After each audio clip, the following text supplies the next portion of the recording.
Hey, what's up, everybody? Welcome back to another Scale Riders podcast episode. I'm your host, 65 Lokes. We are at episode number 209. I am excited because I am joined by my guest, first time on the podcast, Kristen, also known on Instagram as Lionheart Motoring. What's up? All the way from SoCal, California. How you doing? Good. How are you doing? It's an Yeah, honor. I'm doing well.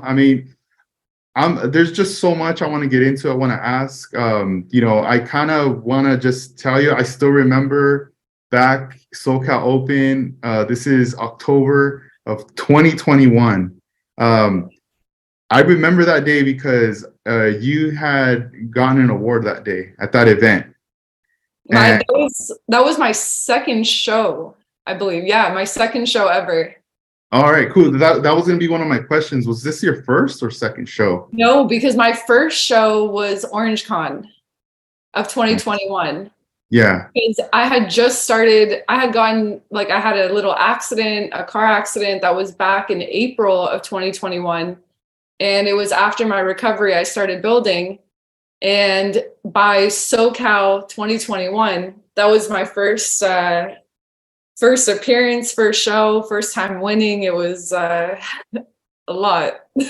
Dang, that's crazy. So with like model building, I mean, when I saw your work and where you got gotten, because like I remember going to SoCal Open, it had, there wasn't any shows because of the pandemic. And then SoCal Open happens, but I had gone to it prior before. And this year I was there vending, and sometimes like, it's tough for me to like just walk around and really check everything out. So I didn't really get to see anything until the end, and then I saw the Porsche with the award and I was like, dang. And I started to see your work and I was like tripping. I was like, dude, like for me, when I see engine work and detail and everything, it's very intimidating for me, because that's not my field, like my background. I admire it and I love it. And I was just going, dude, like that's a whole nother level right there. And it's crazy because right now, like I look back on the wiring and the detail work I did then, and it's nothing compared to what I've advanced to. And it's like I look at that now and I'm like, how that, like, were people just being nice? Like, and that was the thing. Like, when I got my first, like, I'd say like my first probably 5 awards or so with with just the Porsche GT1.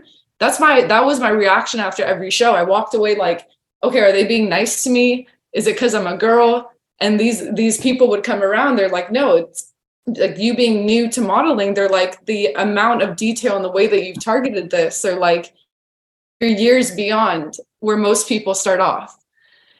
So it's interesting, even looking back on it and seeing, the lack of compared to the amount of detail I've been able to build up on just within a year and a half almost. So dang, what a trip. And like, you mentioned you were in an accident prior. Is that what kind of led to this for you to get into scale model building? So what it all pretty much started with, if you obviously but most people don't, Scale Freaks, which is Daniel Valencia. I met him, he was one of my coworkers. I met him when I was working for a company called Infinity Health, where we were doing COVID testing. And basically, for people that know the way I work, I come in running with, just taking on anything that comes my way, especially in the workforce. It's like when you see a problem, I'm quick to react, come up with solutions. And I started to really stand out as a team player during the time I was working for that job. So eventually we got sent out to a location in East LA. And just because I was traveling from Calabasas, Daniel was in, I believe, Van Nuys. Yeah, Van Nuys. We were able to carpool. And it was through that we started realizing, actually, Daniel kind of realized that there was an interest with me and cars. I didn't know at all during the time I was working with Daniel that he was doing scale modeling, but it kind of picked up where we're in the car mid-conversation, you see a classic car or a nice exotic go by, and mid-conversation, I'm like, oh my God. And I start talking about cars and Daniel's driving like, what the hell? Like, this girl's just as obsessed about cars as I am. So that's what started the, I guess, acknowledgement that, okay, this is like a car girl, but at work I'm very like serious and it's go time. So Basically, there was a car accident that I was involved in with my mom. It was a rear-ended accident, and I didn't know it, but it's a long story, but it led to a dissection of the carotid artery. And by the time it seemed like a minor accident, but it was a hard impact. And it was on the 101 to the 405, and the freeway came to a stop, and we got hit by a 16-year-old. So I'm sure she was on the phone, but who knows? So basically, come to find out, I was working for another month, not knowing that I was on the verge of having a stroke or dying at any point. And eventually I was working closely with Daniel, but the whole time I was hiding that there was all this, pins and needles literally on half of my brain going down to my neck. And I'm ignoring it. I'm still showing up to work and taking Tylenol. And eventually I was doing an assignment, and Daniel looked, I said, I can't figure this out in this Excel document. Can you just help me? And he kind of looked at me and he's like, what's wrong? And I bursted in tears because I was under so much pain, but he still didn't see it. I walked out of the room, cried, came back, and he tears in my eyes, and he's like, what's wrong? And at that point I was like, I'm having pins and needles across half my brain, and this is what's going on. And he's like, you need to leave now. The crazy part is I took 3 times to go into the ER for them to do a CTA scan with iodine because I have other health issues. So they finally did the iodine to find out that I had the dissection, and then 3 aneurysms going basically from the base of my skull and up. So I was on ICU it was about a month, and they were able to do a procedure where they put in stents. I nearly bled out 3 times. And by the time I got out, I was having all these issues. For a lot of people, I don't know, when you've gone through having aneurysms, a lot of times if you're in the hospital and you get out, you have a lot of stroke symptoms. And that's exactly what happened to me. I remember things like the crookedness in my face, and I had lost a lot of weight. There was a lot of little battles. I couldn't stand on my own, couldn't shower, couldn't live alone anymore. For a short term, it was a little difficult. And I realized that during my process of recovery, I was having issues, obviously shaky hands. As I get nervous, they get worse, and my blurred vision. And those were 2 things that were really getting to me after, this accident and getting out of the ICU and my surgeries. And Daniel eventually brought over scale modeling and was like, hey, give it a go, and kind of talk to me about the different benefits of scale modeling, how it, changes your brain and the way that you problem solve and he kind of knew how much I love art and was able to, and cars as well, and kind of started to teach me those ropes.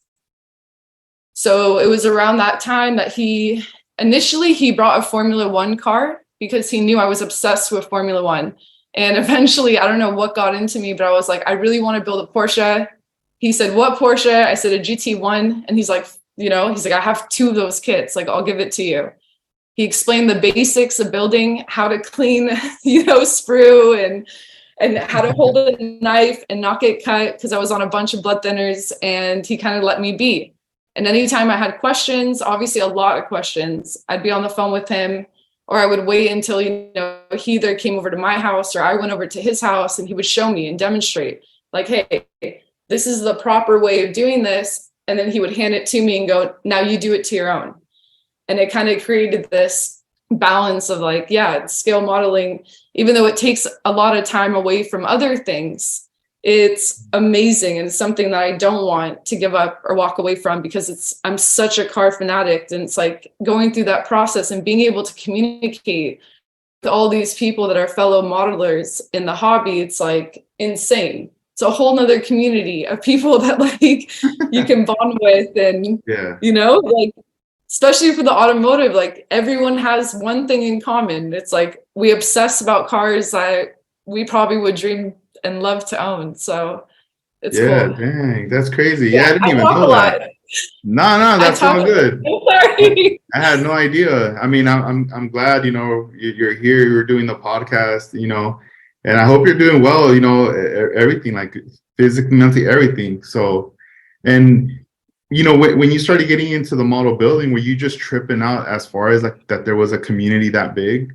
It was crazy. So Daniel was like debating on taking me to my first show before having me build my first model. And there was something about it that I was like, I'm probably not going to appreciate the way that people build and the time that they put in unless I've done it myself.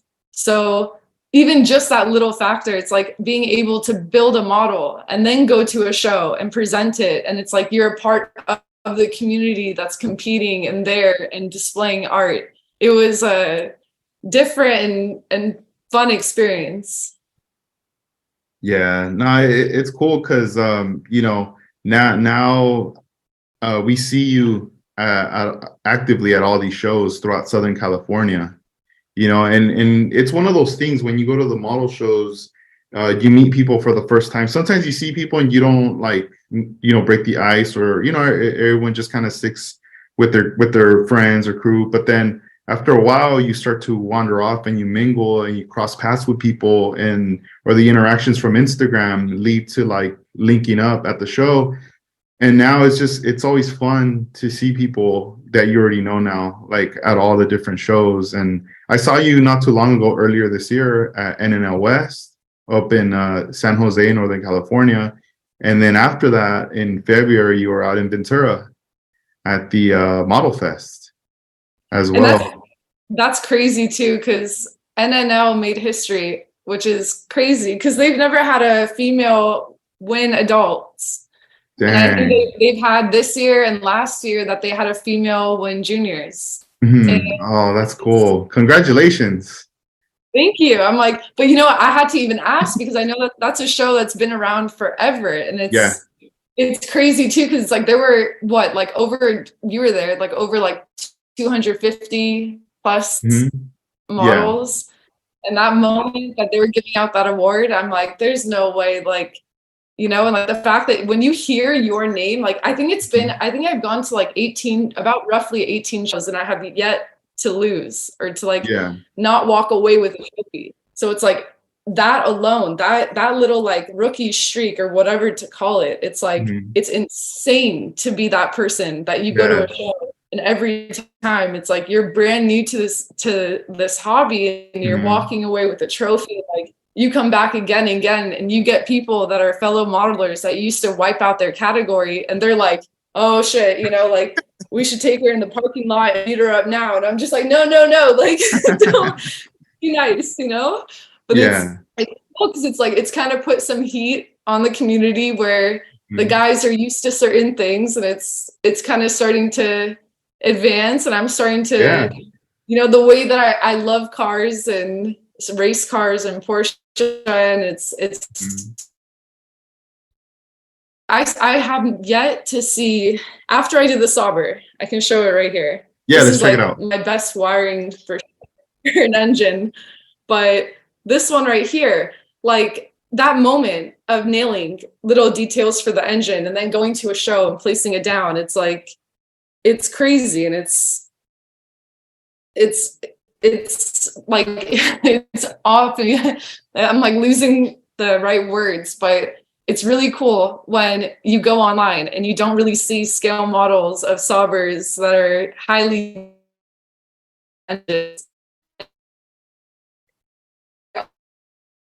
especially that come up and they're like, how did you do this? How did you do that? And I'm willing to take time, especially at shows. If I see someone's actually interested, I'm willing to take that time to explain so much to them. And then all of a sudden, like on Facebook, I'll get people that are taking screenshots and sending me, they're like, dude, hey, look at these people are coming after your Sauber. And it's Mm. cool to see people in the community trying new things or stepping up because they're like, dude, this girl's doing it. Why can't I?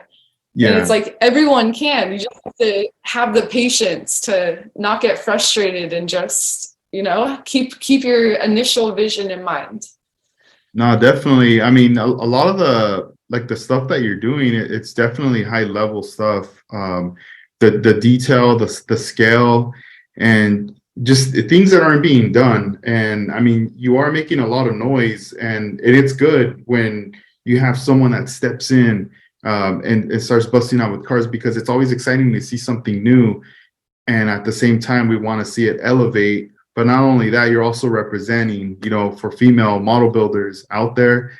And it's just another thing, a big plus for the model community as well, to just see you be a part of it, but also see you grow with it. And then every build, it just keeps elevating more and more and more. Like the one that's crazy that I saw there is the one. Do you call it? Is it called the bull bug? Yeah. There we go. That one's so cool.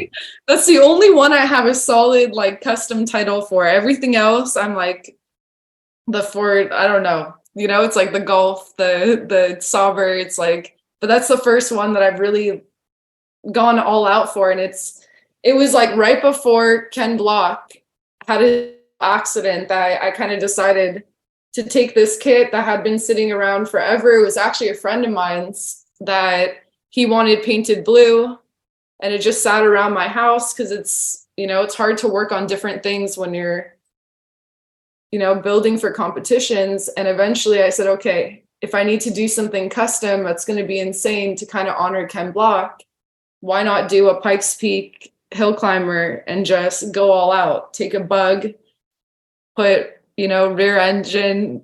It's a V12 double turbo, so it's interesting. And one thing I've been building on, and you can see it through like the generations of my builds, but it's really being able to do things that are realistic, and then being able to, I know that this one came after doing like the roll cage on my 944, which is my real 1-to-1 scale car. So being able to implement what I've done to my real race car into that bug as well, it just adds this little awesome wow factor. Dang, I'm gonna show some photos for the viewers here. So I don't know. I love seeing these progress photos because you really get to see and like a hint of just the work, because I know that there's a lot of hours invested in here, and it's just cool to be able to see all these things that go into the build right here. And man, it is dope. Like I just love the way this looks. This looks cool. That belongs to your set of what you sell. I remember being at a show where you came out with that PE little logos, car logos, the emblems and all that. Yeah, it drove me insane. I think I have so many stacked away that I'm like, yeah, I didn't even expect like that. Even doing that build and coming up with doing a V12 and a Volkswagen Porsche crossover, it's kind of, that whole process is really crazy. And there's definitely a few people that build real 1-to-1 scale custom cars that I use as inspiration for this as well. So yeah, I really love the hood. I love how you cut that out. That looks amazing. And then the final piece right here. Yeah. I don't know how people feel about that, but for people that are, military buffs or history buffs, they know. Yeah, this is awesome. But it kind of goes with, Porsche, Volkswagen, and their history. So it's cool. That's nice. And then not too long ago, I saw one of your videos. You went out to a show, you saw a bug, and you had the car right there. How is it when you go to a 101 scale show and you bring your models? Like, are you showcasing, your build as you're walking around, or how is it? Because I'm pretty sure that stands out if you have it out. Yeah. So for that particular show was the first time that I went to Griffith Park, and they were having a little get together there. I didn't expect to see so many Volkswagen bugs. I happened to have my baby with me, and I knew that day I wanted to go out and at some point film content and get pictures, but I didn't expect, for that day to carry out the way it did. So, I was walking around the show, and I went with Daniel that day, and I had the Volkswagen in the car. And as we're walking through, this guy, AJ, he's from Hawaii. He rolls up with a bagged custom Volkswagen bug. And right as he's approaching us, he literally just drops to the floor and just sits there. And it's almost like his little hello to us, and then rises up and keeps on driving. So I immediately knew with seeing certain details, I'm like, okay, that's the person that I want to target for this show, and bring out my car and kind of get a little bit of content and just have some fun, meet some people. So it was a really good way to meet a show that normally you're just kind of walking around keeping to yourself.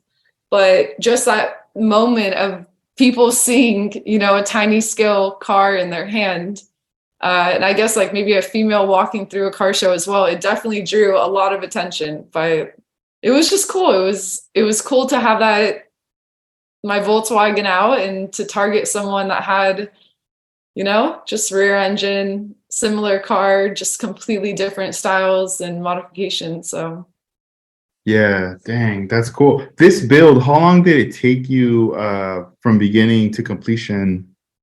honestly, because I wasn't working at that time and I was working on it every single day, I want to say about 2.5 months or so, maybe less, but roughly about that time. But that's working daily, like every single day, and chopping and laying things out, and like just making sure that details are layered. And it was a pain. I mean, I'm not going to lie, there's quite a few times that I wanted to cry during this build, but as you see it kind of progressing and coming together, Mhm. it turned out to be amazing. Dang, yeah, this thing's dope. I mean, I love for the it. viewers, like when you see this at person, if you have a chance to, you know, see this at a show, I mean, it's another thing. Like just seeing that in person, it's crazy. And I mean, you know, you've been mostly traveling, you know, through here, through the Southern California, NorCal, but at some point, I'm pretty sure, you know, whether if it's this year or even next year, I know you're going to be traveling out of California because I people need the to see these cars. Yeah, like the guys in Texas are always hitting me up, and you know, Chester, there's quite a few people that stay within our little community that you know of, Mhm. but there's a lot of guys in Texas, quite a few that are heading out to Utah soon for GSL that Yeah, kind of have been inviting and being like, girl, just come out, don't come miss through. it. They're like, come out and learn, because they're like, this is something that so many people are gathering in one location for. I know it's the last one of like for GSL in Utah, it's the last one Yeah, of those shows. And a lot of people are like, just come out and learn, because you're going to see models that are going to wipe, like people that spend years working on models instead of just a few months, and yeah. kind of seeing that difference too. And it's like, I'm all about going and learning and, you know, networking more, because it's like you'll learn so many things. I mean, I know even through Dutch, it was something so simple, but I remember when I first scale modeling, and with my shaking hands, it was a real issue, because anytime I wanted to use super glue, I would go put something with super glue on. By the time it's drying, I've already moved 5 or 6 times, and I'm like, I can't do this. And it was Dutch one day that came up to me at a show. He's like, have you ever tried UV glue? And I'm like, what? I'm like, what are you talking about? He's like, Michael sells the UV glue. Go try it out and let me know what you think. And those little things, it's like, if it wasn't for going and speaking and kind of networking and talking to other people and going, how the hell did you do that? And having them explain, that you get more knowledge and little like secrets that some people kind of keep. And it's nice when you Mhm. come across people that are willing to share it, because they want the community to step up their game and Yeah, progress. that's dope. Yeah, shout outs to Dutch. He's awesome. Him and Daniel. I mean, both those guys are they're awesome dudes. Dutch has he's helped me a lot with parts and stuff. Even like I don't, you know, I don't 3D print or anything, but whenever I need something, Dutch is always on the clutch. Like, you know, I got you. So shout outs to him. Like he's mad cool, and he has suggestions. He's always trying to help out as well. And there's quite a few people in the community too that have done a lot to kind of like help guide or teach, or you know, like I'll see, like even right now there's builds behind me that were gifted to me. I have two from Daniel, which was right before I started building, which is a McLaren F1 Golf, which I love, and then an F1 Ferrari, which I love. And then at one point, Willie even gifted a little lowrider. And I started looking at that and I'm like, how the hell did he nail this type of artwork? So it's also making me start to realize like, okay, there's a lot of things I haven't experienced with yet. And that's why if you look at the series of my builds, each time there's some new technique I'm targeting. And if you saw on the bug too, it's leading to more and more custom work because I want to be able to get to the point that I can paint and feel comfortable and start doing like crazy custom liveries and not be scared. And I'm working on that. That's why the difference between when I look at the way that the 4 GT is painted, which is the first time I ever did my custom livery, versus, I have to be so careful. I'd be getting yelled at right now by Daniel for holding my models like this. It's okay. Dang. Versus something like this, where it's like you see a lot less mistakes. And even the front grille, it's like BMW kidney inspired. So, but it's like, for me, it's not just like, it's funny too, like even doing the 4 GT, there's ammunition, like actual bullets that are the gold little sections in here. So it's like each time I'm trying to like pick up new techniques, and I don't care about placing it to get an award. I just care about really stepping up, like you said, stepping up that next build and making sure that at least what I'm walking away with is some new technique that I have under my belt that I'm looking back on like, okay, I've accomplished that. What's next? And that's why even with the Sauber, it was like tackling wiring. I was so scared of wiring because that was my second build. And I'm like, okay, get over it. Like learn a little bit about how to do wiring and just target it all out. Because, and then like, look at the reaction, and people started out. I remember going to NNL and I had a guy come up. He's like studying the Sauber. He was like, how did you get references of the engine? And I'm like, okay, number one, I'm like the box. But I'm like, the other thing, I'm like, oh, if you just search this on Google and you start looking at these images, I'm like, you'll find some crazy things. He's like, okay, he's like, I'm going to pull my solver out and start building it. I'm like, yes. So, like right on. So it's cool. Yeah, I mean, it's cool. Like everything now, like, when I see your photos, it's like there's more things that are just gonna click for myself as a viewer, that it's like you're your storyline, and you're just creating more into your storyline with your builds. It's like when I see the bull bug, I go, dang, like that's a whole other level compared to obviously like the first ones, right? But now I'm like thinking, dude, like I already know there's gonna be something on another level than the bull bug.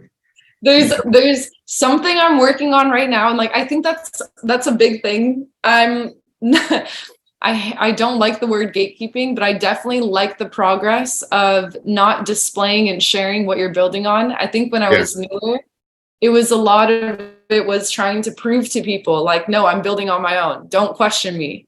I have a family of artists. I myself am like grew up with family photography, so it's like painting, art, it's all kind of programmed in me. And it's it's like just being able to kind of remind yourself, like I come from a family of jewelers and all these little things where it's like I have to kind of remind myself too, like if there's anything with painting or building that you can't do, it's like look at the history of what your relatives did. Like my grandfather putting tiny little pieces of gold and jewelry together to make a ring or an earring, little things like that. Where it's like, how much patience do you have to get through it? So it's cool. No, I understand though, as far as like, like reserving like what's going to be your next thing, especially that element of like surprise of busting out, right? It makes things a lot more exciting, bringing things out. How do you feel like the night before a show, when you have your models packed up and that you got to get up early in the morning and we probably got to get breakfast and then we got to hit the show? So I'm bad. I will like partial pack the night before. But I love that rush in the morning of waking up super early, showering, getting ready. Obviously for a girl, you have to get makeup and like put clothes on to look a little presentable, but kind of going through that process. I actually like the factor of grabbing my models at the very end and my displays at the very end and running out the door and, running to go get coffee and going to the show, maybe being a little bit late. It's like, there's something about that whole process too. That's really exciting. And then it's cool too, because I'm only for competition competition builds in. So it's Mhm. like a lot of those guys that are maybe on Facebook, but not on Instagram. And like you'll show up to the show, and as you're walking up, they're already looking like, okay, we saw those last year. What's new? And you'll see Yeah. at shows like when you go early too, the moment you take out that new build and put it on the table, you get all these people that are like, oh, like coming up, and they just start to target you with questions. And it's like, Yeah. it's cool. So I think like this process of kind of doing stealth builds and pushing the envelope to kind of see like what else you can overcome, it's cool. And yeah, like just in the progress of 4 builds sitting in front of me, like looking at the difference, I can look at my last build and definitely give myself a pat on the back and be like, girl, you overcame a lot, and let's kick ass with the next one. Yeah, that's dope. You know, and one of the things that it trips me out, and I always, not too long ago, you were posting, you know, the transition, not only 124, but also 1-to-1 scale cars. And you were just posting videos from, you know, just working on a car. And I think it was with that Porsche, that red one with, was it with Daniel, or that it was just like, you see the construction of all this stuff, and I go, damn, dude, like, I mean, I don't work on one-on-one cars or anything, but it's so cool to see. And I'm like, I don't even know where to even start, right? Imagine how I felt like carpooling to work with Daniel every day, not knowing much about him, because I'm just like bah, bah, bah, bah, bah, just talking every day. And then eventually you find out that the person who you've been carpooling to work with, who's your boss, is also used to be a race car fabricator. Yeah. And you can imagine that after he told me that, the conversation, the details, and I'm like, dude, I'm like, just Like, uh-oh. like I've never been able to have access to that level of knowledge of someone actually taking you through the steps or being like, hey, and it's actually, it's kind of bad because I always had a dream of having a Porsche. And then the 944 came up, and I had a conversation with Daniel. I'm like, hey, you know, Daniel has an E30 race car. His buddy, who we hang out with all the time, who let me rip apart my first E30 engine, he also has an E30 race car. So it got to the point that I'm like, shit, to have a Porsche race car would be insane. And Mhm. Daniel kind of looked at me and he's like, okay. He's like, what if I help you do it? And I'm like, are you kidding? I'm like, he's like, we'll get the car, we'll go through this. He's like, even if it's a piece of crap that's not running, we'll make it work. Make it happen. Yeah. And what Daniel has shown me, even through scale modeling and all these things, is like, the only thing that stops you from completing what you need to is the excuse that you tell yourself. So it's like, as soon as you're able to put all your bullshit and all your excuses to the side and just go, okay, this is the problem. What are the solutions? You know, it's like I was able to kind of look at Daniel and be like, okay, so this is what I want. And he's like, I will commit this time to help you, but you need to show too that you're taking it serious. You're not screwing around, that, you know, you're putting in hard work. And I'll never forget those days of building up the 944 where there was something I was trying to overcome, or like cutting carbon fiber for the first time. You know, it's like I'm using equipment that, you know, in wood shop, you know, doing it in wood shop in high school is very different than when you're using fiberglass and working in a shop environment. So it got to the point that I was trying to figure out Lexan windows on the back of the Porsche, or the side windows of the Porsche. And Daniel's like, look, this is how you do it, but figure it out. And would kind of walk away, and kind of that challenge of taking cardboard and tracing out a rough shape and then going in and doing a fitment test and then remarking it, taking sandpaper and sanding off the edges of the cardboard until you're like, okay, this cardboard fitting test dummy is perfect. Then you go to the Lexan and now you're cutting. So it's like, it's been a whole progress of like, number one, having support, because that's a huge factor of it. And everything else has kind of just fallen into place. Fallen into place. But it's kind of like I started off with the E46 wagon and making modifications on that, and then it went into the 944 Porsche. So eventually, like, that car still has a long way to go, and it's pulled a little bit back from scale modeling. I would definitely be progressing more if it wasn't for working on real cars. But yeah, that's something I can't give up. Even my mom at one point was like, Kristen, like, she's always been iffy about scale modeling, but when it came to the Porsche, she's like, I don't want my daughter in old cars. She's like, I don't like the idea. At one point, she's like, just sell it, get rid of it. You already did your modifications in the roll cage. And I'm like, Mom, like, that's like doing a build like this. And then someone comes up and they're like, yeah, just sell it, get rid of it. And you're like, done. like, history.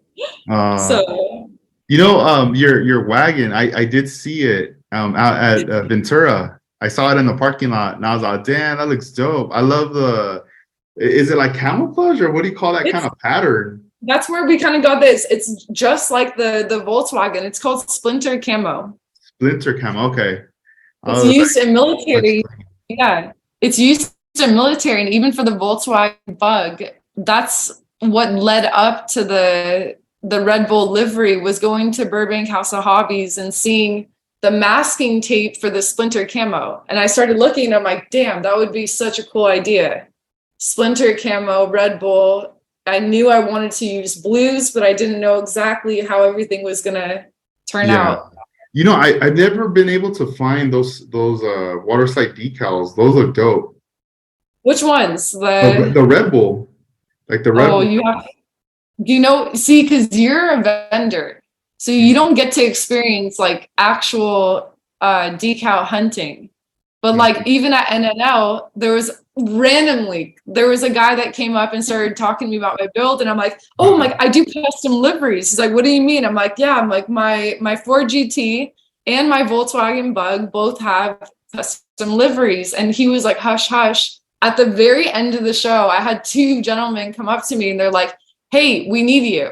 Just come here a moment. And I walked over. They took me to a vendor booth, and he starts pulling like 5 or 6 bins from under the table.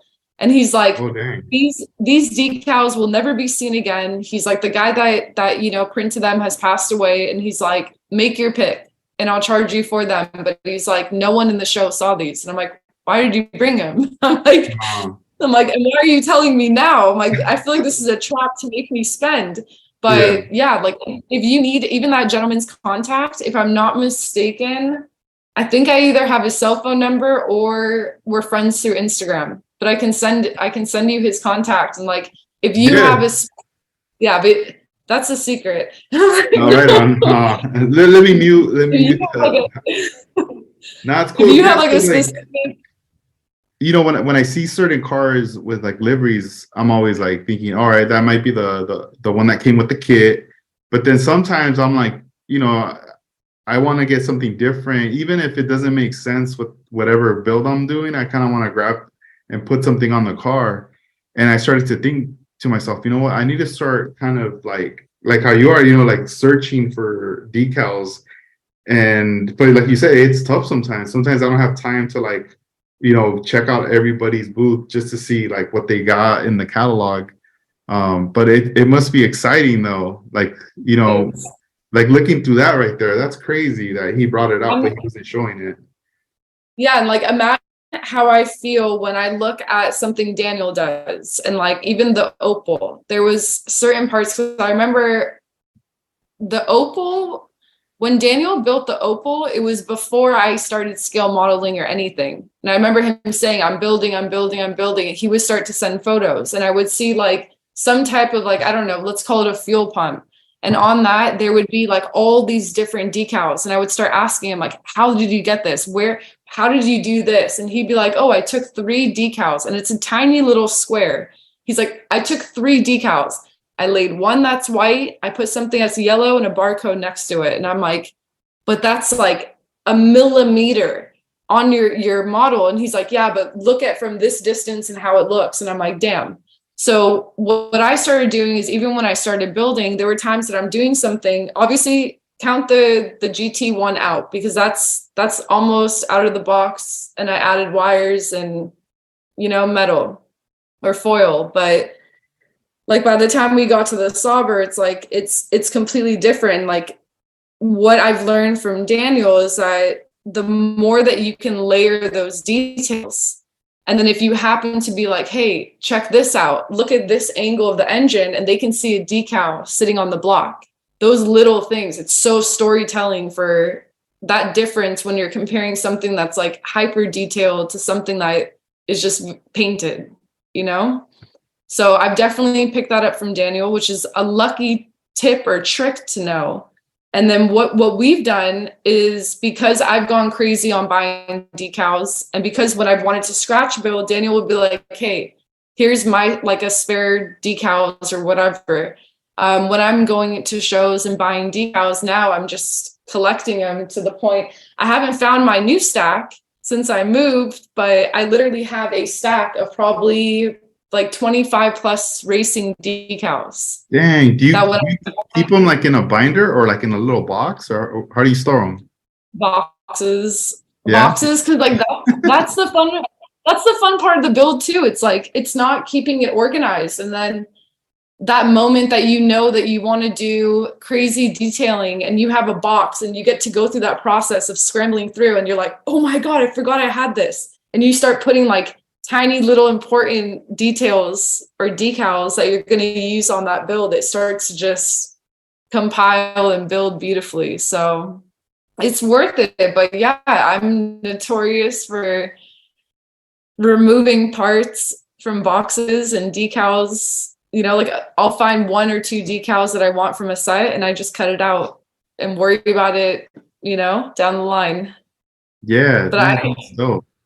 I can see eventually how I'm gonna have to end up contacting people that print custom decals and be like, hey, I need a whole set of Bilstein or like something to kind of help out. So Yeah, I would love to like have or know someone that knows how to digitally create liveries and be able to format me like a decal sheet, so this way I could send that out to get printed, you know? so what I've been doing is like, there's times you can find logos, and then you can literally take whatever kit you want to build it for and take different measurements. And you literally contact someone that does it. I know the decal lady is one, and then there's SD something. I'm like blanking. SD. I know there's a SDS. company, SK Decals. Is it Okay. that one? No, this one's, I think, SDS on Facebook. Oh, okay. And I've used him one time where I had the last commission build I did was the Porsche GT1 for a gentleman he has a Porsche like custom repair shop. So or not custom, but a Porsche repair shop, and he wanted a Porsche built with custom number 18. So I went and had that done. And I realized, like, while I was at it, I'm like, let me just pay a little bit extra and get some Lionheart motoring ones printed. And I realized that the way I measured it, 1 inch, it was so small compared to like having one that's 3 inches where it can be, you know, spaced out on the side of a car. So I don't know if I'll end up using them, but it's cool to go through the process of having decals customized. One of the problems is that it ends up being one sheet though. So you really have to get fine scissors and kind of get that as little of that like excess white decal that's left over, you know? No, definitely. Yeah, because that's the thing I would want. Like I had reached out to a company and they said that they can do a sheet for me, die cut and everything. But obviously I'd have to probably get like a minimum 1,000 and more. But it's one of those things that I'm like thinking like, all right, it could be a livery or it could be maybe a sheet that just has a bunch of a mix of stuff in there. Yeah. Just for the purpose of it being made out and having it out there, and then all the items be die cut. So this way, like you say, when you put it on, you don't have all that excess that you need to like trim off. Worry about as it goes yellow over time. It's like you see that little border. Dang it. I know. It's like, oh, what the heck? And from skill model building, from been doing it all this time, what's like the least favorite thing that you like about it? What's the one thing that you dread that you go, oh man, here we go, I gotta do this? Nothing. Yeah, I don't know, because it's like, I mean, yeah, like there's a lot of times that I'm opening holes and I realize that it's not aligned perfectly, and that bugs the crap out of me. But there's nothing that really bugs me. I think that there's a lot of challenges, like when you're scratch building and modifying things. I remember for the bug, Daniel's done a lot of scratch building where he's kind of, and through his videos too, that are posted for Scale Freaks YouTube, he has one of the BMW builds on there that he customized, and he shows how to do those fenders. So I'm like, okay, let's make this thing wide body. And I think at the point that I was putting milliputty, and don't make fun of me, but beginner's mistake, I was putting milliputty and I would end up shaving it all down. And then again, I would put milliput and end up shaving it all down. At one point, Daniel was like, are you building your, because he's like, at this point, he's like, you should have a thick layer. And I'm like, no, my wide body's still really thin. And he's like, show me what you're doing. And I took the phone and I'm like, blah, blah, blah, blah, blah. Cause he's at his house, I'm at my house. And he's like, Kristen, he's like, are you putting milliputty and then sanding it all down and then reapplying it? And I'm like, isn't that what you're supposed to do? He's like, no, he's like, you're supposed to build on the layers, but allow your mistakes to stay and just continue to improve. And I'm like, oh, I'm like, I wasted at least like a day. I'd say like a day and a half of sanding. Dang. That was like, oh. My house covered in like 9 little particles everywhere. And I'm just like, whatever, it's okay. We're learning. Yeah. So a lot of time gets wasted, but yeah, I always like to hear everybody's like least things, but that's cool. I would say that custom work, when you need to get body lines to look perfect, it's a challenge. And then obviously putting all this gray primer and having to go through that process of constantly painting and cleaning your airbrush, it's like, it's a drag. But eventually when you get to the final look and you see the before and after, you're like, I don't care how long it takes, it's so worth it. Yeah. Earlier today, I had some time to myself before I picked up my daughter from daycare, and I was like moving stuff around in the garage, and I had to set up my airbrush booth because I haven't airbrushed in a while. It's been a minute, and I have like projects that are just stalled, like they're just chilling, and they need to be painted, they need to be clear coated, just to kind of get it over to the next stage. And I was like, all right, let me start setting this up, so I started making room and everything. And for me, like one of the things that I don't know, sometimes gets in the way is like I like to just be by myself, or like just doing my own thing when I'm airbrushing, and but sometimes I'm in a situation, like for example, like in the garage, right? If I'm gonna be airbrushing in there, there's always gonna be someone walking by or driving by, right? Yeah, that's true. And if I'm concentrated and I'm doing something and someone walks by, they're always like, hey, what's up, Edgar? What's up? They want to chat. And I'm like, in my mind, I'm like, dude, I don't even want to stop what I'm doing, but I don't want to be rude either, so I have to stop. And I'm like, oh man, like, it's almost like this like awkwardness. And then sometimes too, because of the smell of the paint, I get a little paranoid, thinking like, oh damn, they're gonna trip off the paint, like they're gonna tell me something like, hey, to stop, but no one says nothing, but it's all in my head, It's and that's completely normal. It's like a human trait, and it's good to be conscious of what others are thinking. But I agree, like even the place I just moved to, I don't know, I could have an issue when it comes to painting, because they don't even want like aerosols in the home. That I'm like, hey, this is gonna be interesting. Yeah. So and I'm so used to painting, having like the little DIY paint booth set up by a window and doing my little setup. So there's gonna be new challenges, but at the same time, it's like, I think the fun part is overcoming it. But I'm curious too, when was the last time that you completed a build? Yeah, well, it was the blue GTR. I had it there at the show at NNL, but I had it on my table. On the table. Yeah, by the splash. So you see, that was one that it was pretty much done. It was just, I was just lagging it on certain things. And sometimes I like to say it's almost like when you're reading a book that's so good and you don't want to finish it, and you're like on the last chapters and you have that bookmark in there, and oh damn, look at that. Still and sitting. you're just, and you're just like, you're just like, all right, I know I could finish it, but I kind of don't because I'm admiring it. It's cool, it's right there. But since the NNL was coming up, I was like, all right, I gotta finish this. Like, come on. I'm just like, what am I gonna show, at these shows? Like, I don't want to just say, oh no, I didn't, it's back at home. I didn't bring anything. So Why didn't you put it in the show? I don't know. I think because I was, well, not that I don't know. It was more because I had the splash paints on Okay. display. And I used splash paint and the clear. I kind of wanted to showcase that there at the event.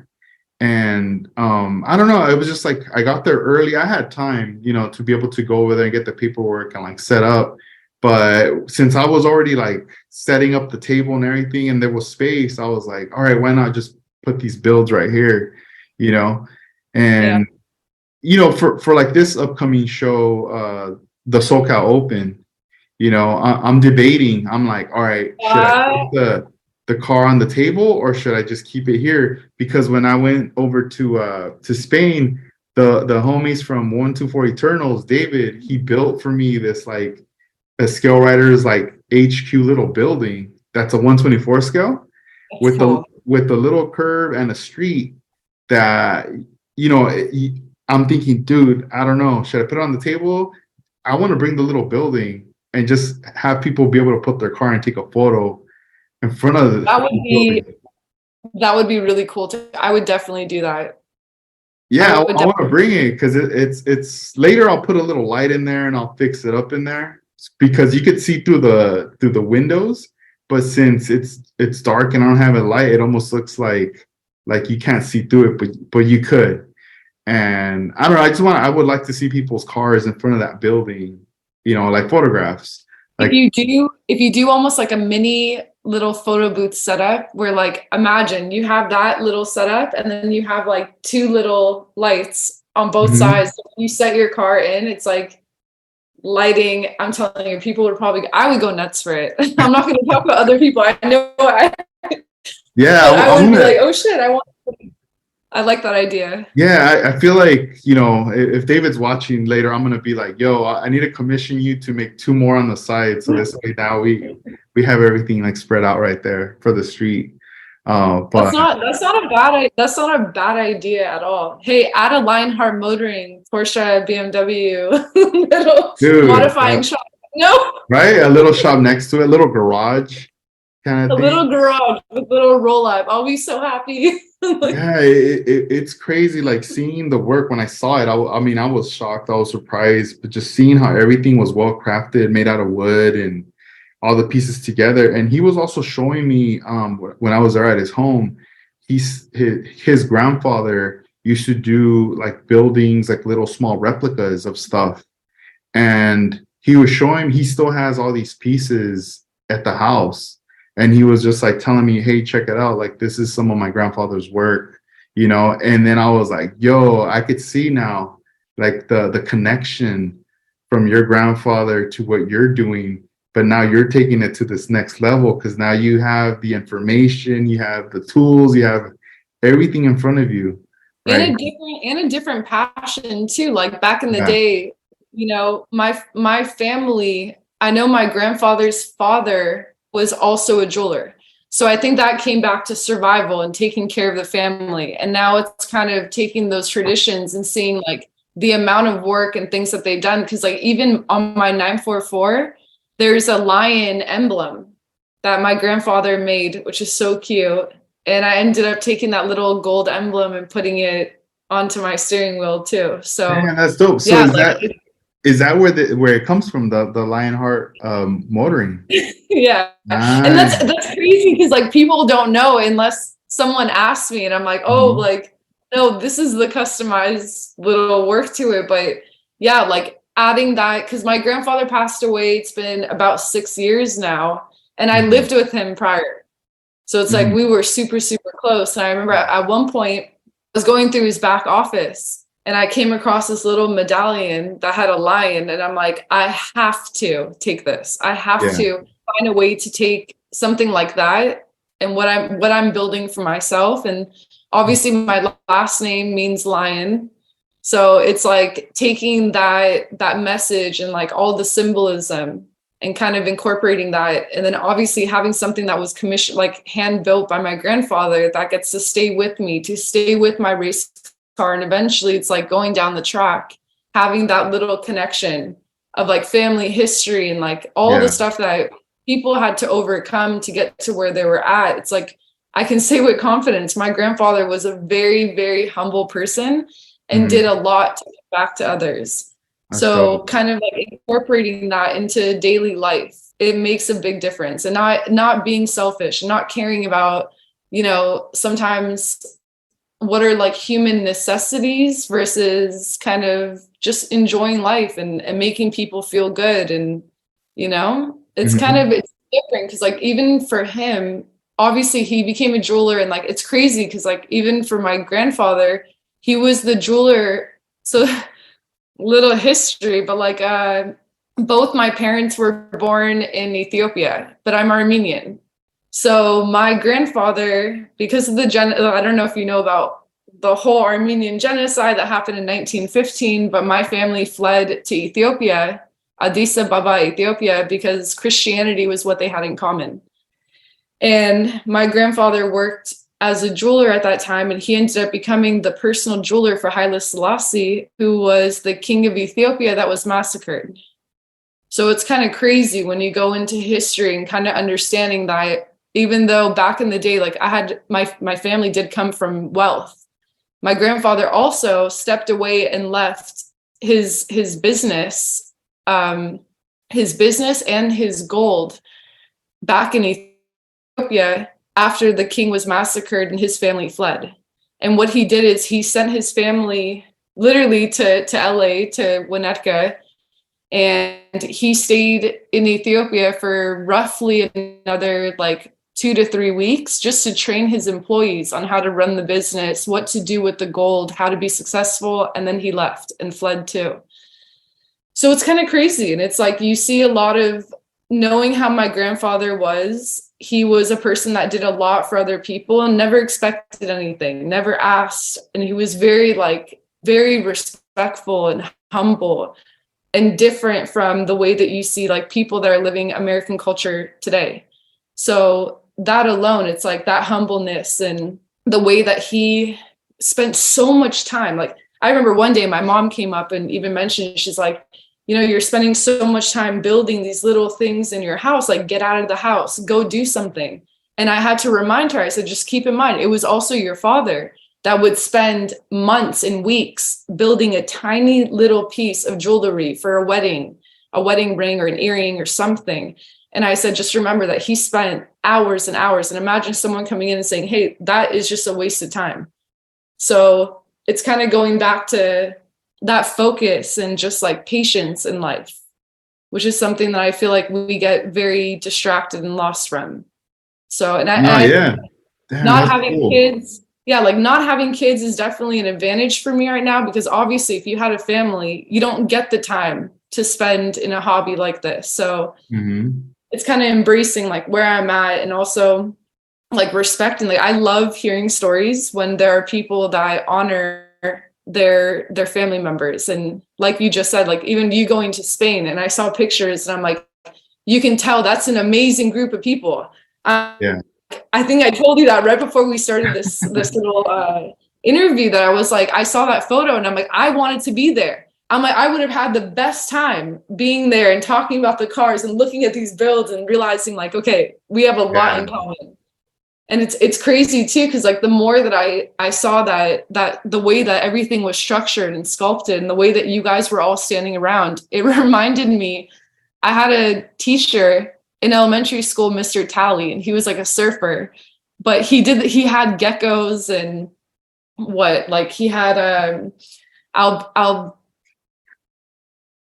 albino snakes and just crazy stuff. But he did this whole thing where we basically built like a community of boxes, and we made buildings and sculptures and roads. And we took his gecko and we did an entire skit where, imagine, like we're in like 4th grade, and we did a whole skit with Legos. And as the Legos are moving across, it's our voices panning over, and then you see at one point there's smoke going through and the gecko's walking through, like as if it's Godzilla walking through the buildings.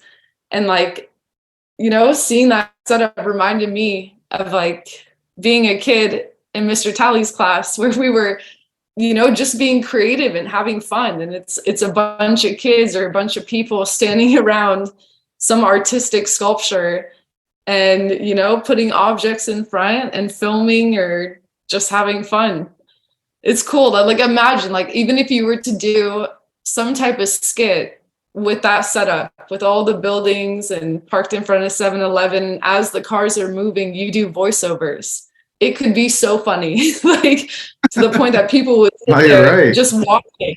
Yeah, like move, you know, like move your butt over, and it just like moves into one spot over, like just stupid stuff where people can continue to like build on displaying their art, but also make it more appealing to like maybe kids that want to build, are interested but can't, or like I don't know. But it's really cool to see the different, you know, different areas and what people are up to, because, you know. Yeah, it is. It was like, you know, this trip of going out there to visit Spain. I had never traveled out there to Spain. I've been to other parts of Europe, but never Spain. And I always wanted to go there in the past. And prior to traveling out there, I always traveled because of music. Music took me to these other places. But in this situation, it was more like an invitation through modeling, scale modeling, that took me to that destination where it made this connection, you know, from years of talking with David through Instagram, connecting with the members of their club and everything, to seeing their pieces, you know, online all the time, but then finally to see it in person was just crazy. That I was like, dude, I'm like miles and miles away from home, but I'm finally here. And to the point where I brought a model car with me, and then being like, you know what, that model's staying here. I'm not even bringing it home. Like this car, it's a part of this, you know, right here. And just being there, and when everyone showed up and I met everybody, you know, I could speak English and Spanish to them, so it was cool. Communication was there. But even if, let's just say, if I couldn't speak, you know, the language, or I know either way, we were going to communicate one way or another through our builds, right? And it was just kind of cool to see them conversing and seeing each other.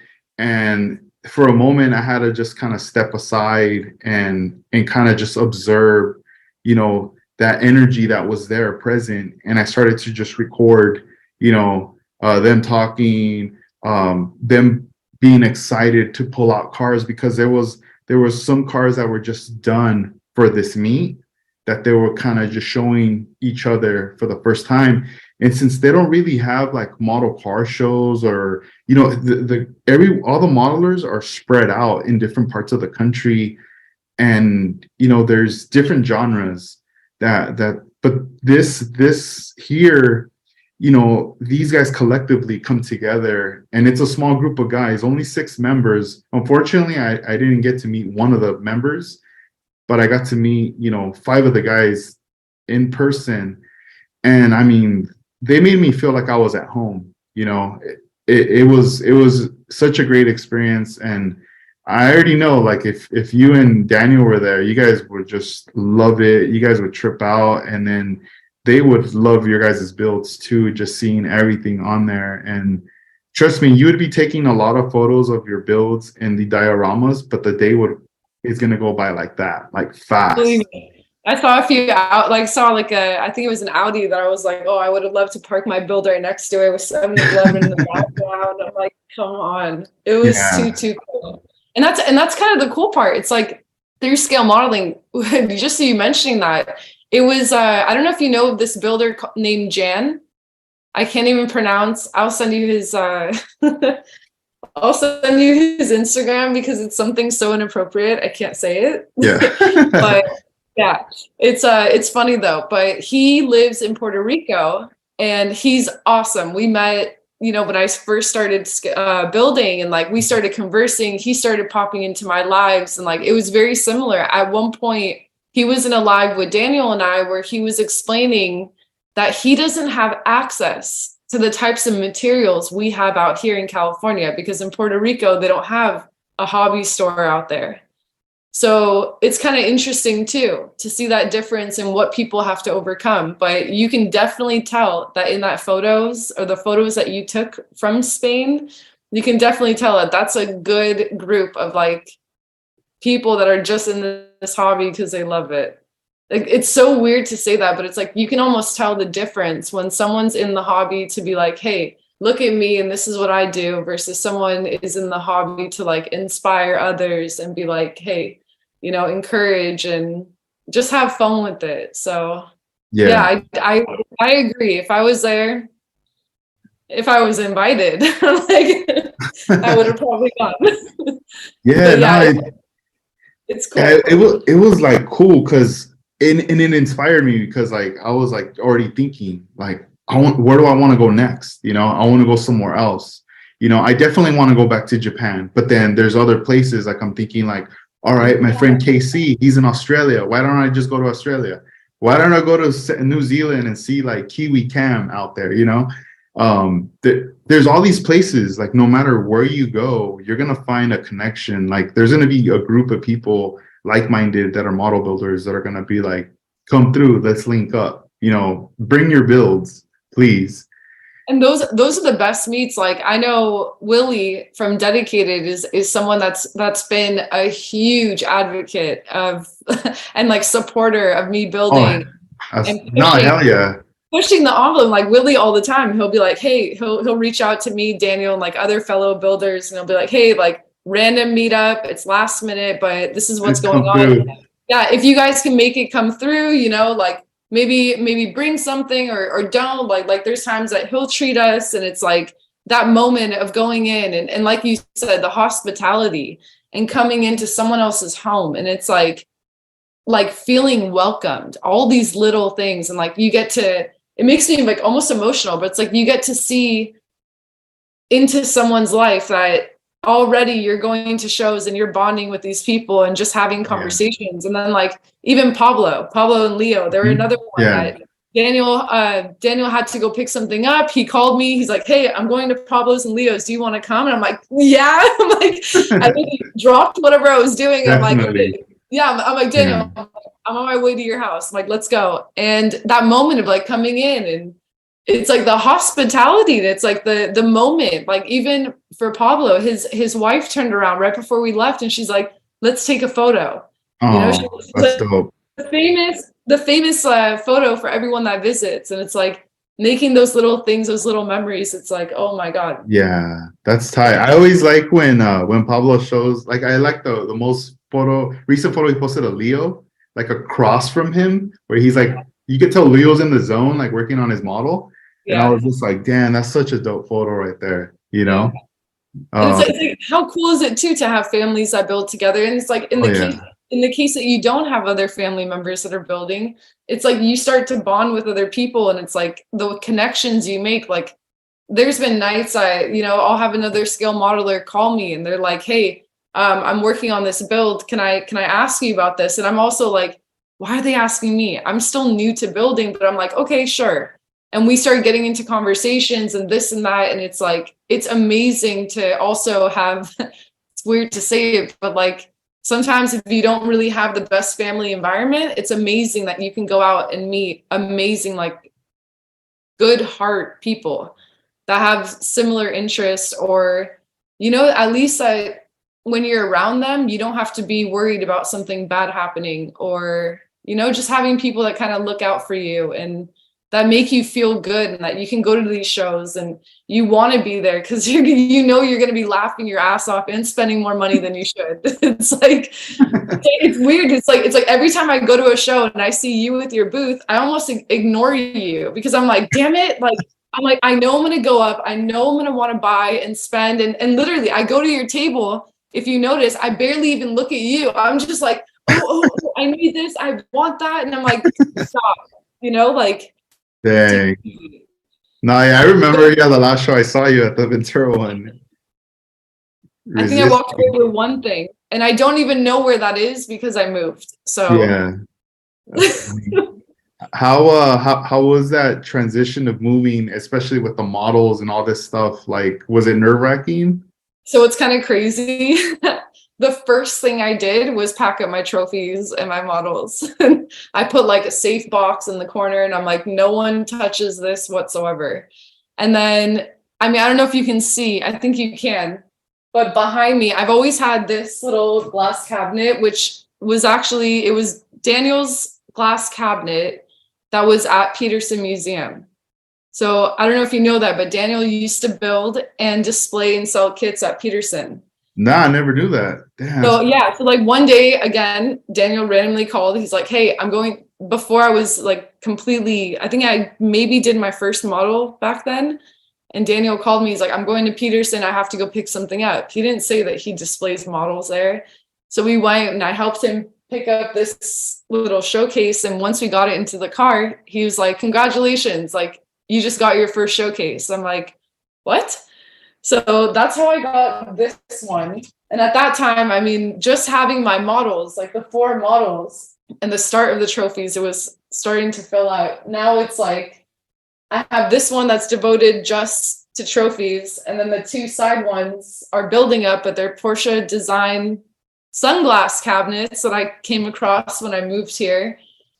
And yeah, that's another whole story. But, you know, I'm a crazy about Porsche stuff, and even finding sunglass cabinets that were like waiting for me to just pick up. I was like, this is not good.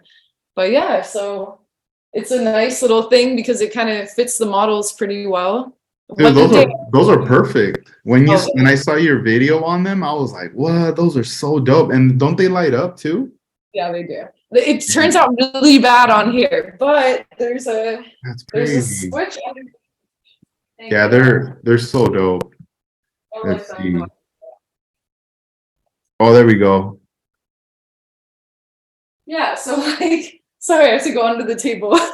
But when building, I'm like, it adds this cool little factor behind you that kind of keeps you motivated. But yeah, I basically came across that. The guy had, I think, 4 Porsche design cases and only 2 would fit the models. So I did like rough estimates and I'm like, done. Yeah, It no, looks, yeah. it You're like looks a lot. these are coming home for sure. Those are dope. I'm like, these are, yeah. I'm It was like, meant to be. And then I like the display because you got both on the sides, and then you got the one that you got from Daniel in the center with and the then, awards. yeah, and then floating around, I have 2. I know one's up there, but I have 2 different times that I've been featured in magazines too. So I've gone ahead and Daniel got me started on that too. He's like, "Do you get featured in a magazine?" He's like, "Why don't you take a copy, keep one for you, buy another copy, cut it up, and put it on your wall as art?" And I'm like, "Oh, how cool!" Because I'm kind of Yeah. notorious. Like even when I was doing photography and journalism, I have a lot of awards. I never display them. So this is actually the first time I've ever gotten an award that I've displayed is through scale modeling. So it's kind of crazy because like even through journalism, I have to show it to you one day. I have an award-winning picture where a guy was on drugs and like kicked out the back windshield of the back window of a sheriff's vehicle on a college campus. It's insane. But even that one photo, I got so many awards for. And one thing I failed to do is like have that pride in myself. So I think this like what sits behind me and like what's the fact that Yeah, people that's motivation right there. yeah, but That's like dope. so many people that have like voted for me and like Hmm. supported me in this hobby and they're like, Yeah. you know, and it's funny too because it's like it's almost like as soon as I make the next build, whatever was previous is like obsolete. It's Mhm. like it gets forgotten and people are like, Oh, "Oh, forget that." Because like think about it, the Sauber was like hard hitting. The Ford GT was whatever. I pushed it out to get that done, but it was the first time I customized my own livery. And then once I hit with the bug, it's the same thing. Like the Sauber is obsolete. People don't even look at it. Now they're looking at the bug and they're like, "Holy cow!" dang, those cars are getting So sad. Nah. it's it's funny to me how he's like you can bring a car to a show and like people vote for it and they're like, it's amazing, it's amazing. And then you bring something that's better than that. And then suddenly they're like, no, screw this build. Like, this is the one. Yeah, You this is the know? new one now. It's Yeah. funny. So at least I know that there's progress and there's still there's still a lot more for me to learn and get comfortable with, especially with painting. You know, it's like Yeah. what you see lowrider, like the people, and it's kind of tough too, because it's like even when I go to lowrider shows, it happens so often too that I'll find a car that I'm obsessed with, and I'll be like, hey, I want to meet the person that did this. And like it happened to me at a low riding show. I forgot the name of this one that I went to, but there was like an insane paint job. And as soon as I came up and I was like, oh, I want to see, I have questions. You know, I'm like, who built this? And then they brought up the builder. And then I asked, oh, I'm like, who did this technique of paint? And they're like, oh, some other person, this and that. And I was like, damn it. I was like, it's like there's even with that, there's a lot of painters that are doing some crazy techniques Yeah. for the low riding community that like I really want to better understand, because I think in the future it's like there's going to be a lot of different techniques that are going to start to come out that are going to be hopefully game changing, and we'll see. But Yeah. you know, it's like that's why even with Willie, it's like I'll go over and I'll start examining his builds. You know, like if you've ever been to his place, he has a little like Yeah, display yeah, case. his So area. Uh-huh. all the time, like I come in and I'm just like boop, boop, boop, like running Check through that his out. garage to go to that little corner, and I'm like, hey, how Yeah. did you do this? How did you do that? So he'll get there, but I'm like, it's insane. Like another one, like you did the recent interview with David. David, is it David Anthony Garcia? Yes. And with Yeah. Armando and Gary I know C. that, yeah, I know that there's two David Garcias or something. It gets confusing. Yeah, they got But two of something them like that. But down the David, scale crew. I swear to God, because like Willie will be like, oh, he starts to drop the initials, and I'm like, wait, is that this one or that one? But like even with him, like there's models that are sitting at Willie's that I'm like, how the hell did you do that? And he's like, oh, that's David's pinstriping. And I'm like, how do you get to a point that you're pinstriping on a model that tiny, that fine, and it's like perfect? So it's like there's a lot of things I think over time I would love to be able to experiment with more, but I think nailing that fine detail with other genres is going to be interesting. It's the same thing like if I jump into Gundam right now, I would get killed, but there may be certain things with, you know, building cars that you can bring into Gundam that people haven't thought of. And that's why when Dutch built his first Gundam, I was like, boy, I see what you're doing. The Gundam, the lowrider, it's like, I love seeing that where a builder can step out of their genre to also try to tackle something new. Or like another one too is Rachel Riggs. I met her at Brookhurst. I don't know, maybe 2 years ago. But yeah, she was someone that was building Gundam, and we met and started talking, and like little did I know that she, like growing up, was working on cars, and we became friends on Instagram. She starts seeing me working on cars, she starts talking to me more, and now she's building her first car. I don't know if she's gonna, yeah, I don't know if she's gonna compete with it, but she's doing it as like a honorary to her husband.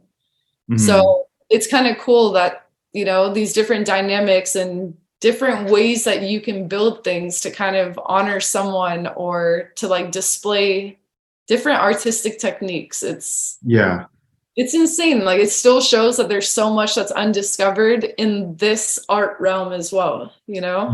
No, it is. Yeah, you'll get a little bit of everything, like when you start dabbling into different genres and you start stepping out of what you normally do and getting into something else. You start noticing, because even like for myself, like in the beginning, I mainly built a lot of lowrider cars. That was always like my thing.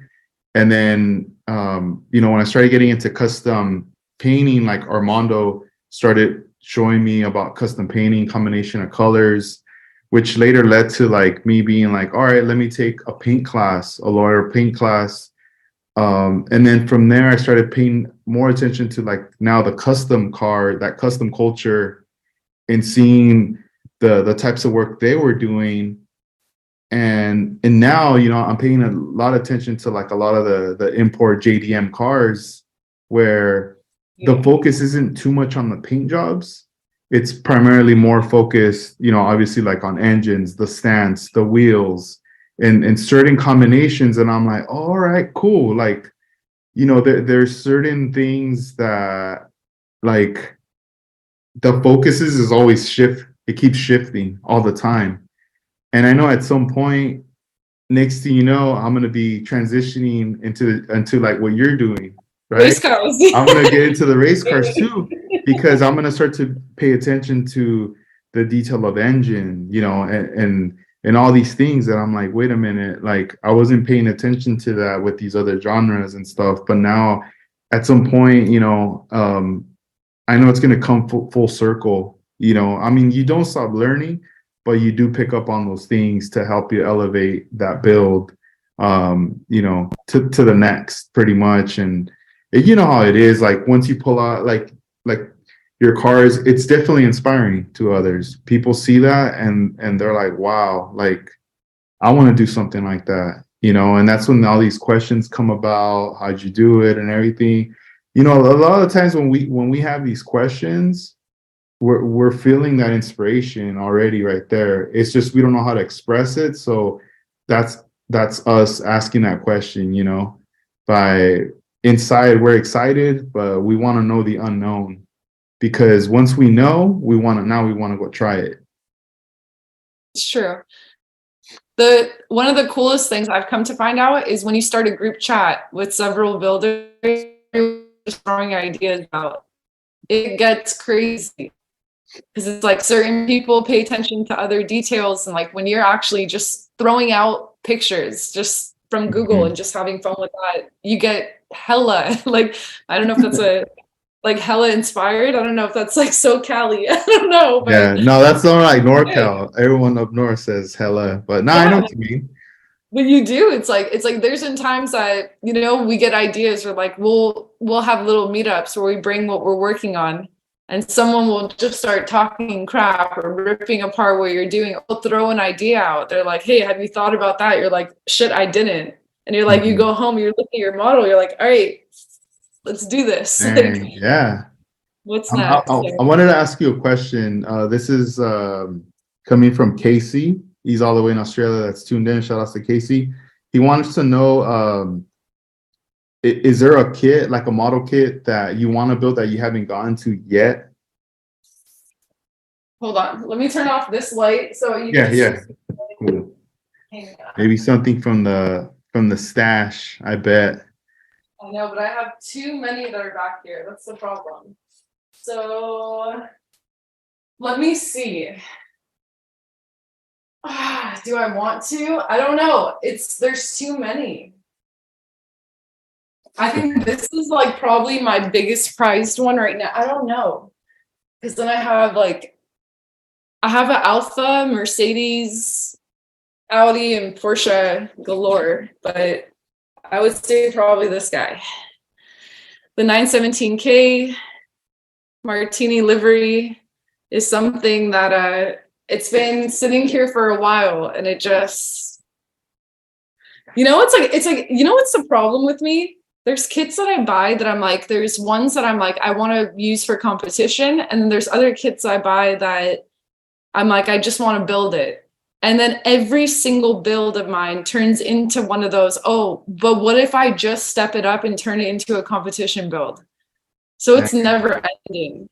But I think this is a kit that I bought, the Martini livery, that I'm like, I want to build it for my collection. I just don't know if I'll compete with it, but at the same time, I don't know. I think I'm becoming obsessed with kits that display an engine, because I feel like if you're gonna spend the money, you know, you might as well have that as an option. But I would say it's the little treasure, and I know I have so many kits. I noticed in the background of Porsche, It's not that the Nunu plots in that corner. this one. Yeah, that one. I don't even. Yeah, this is by Nunu.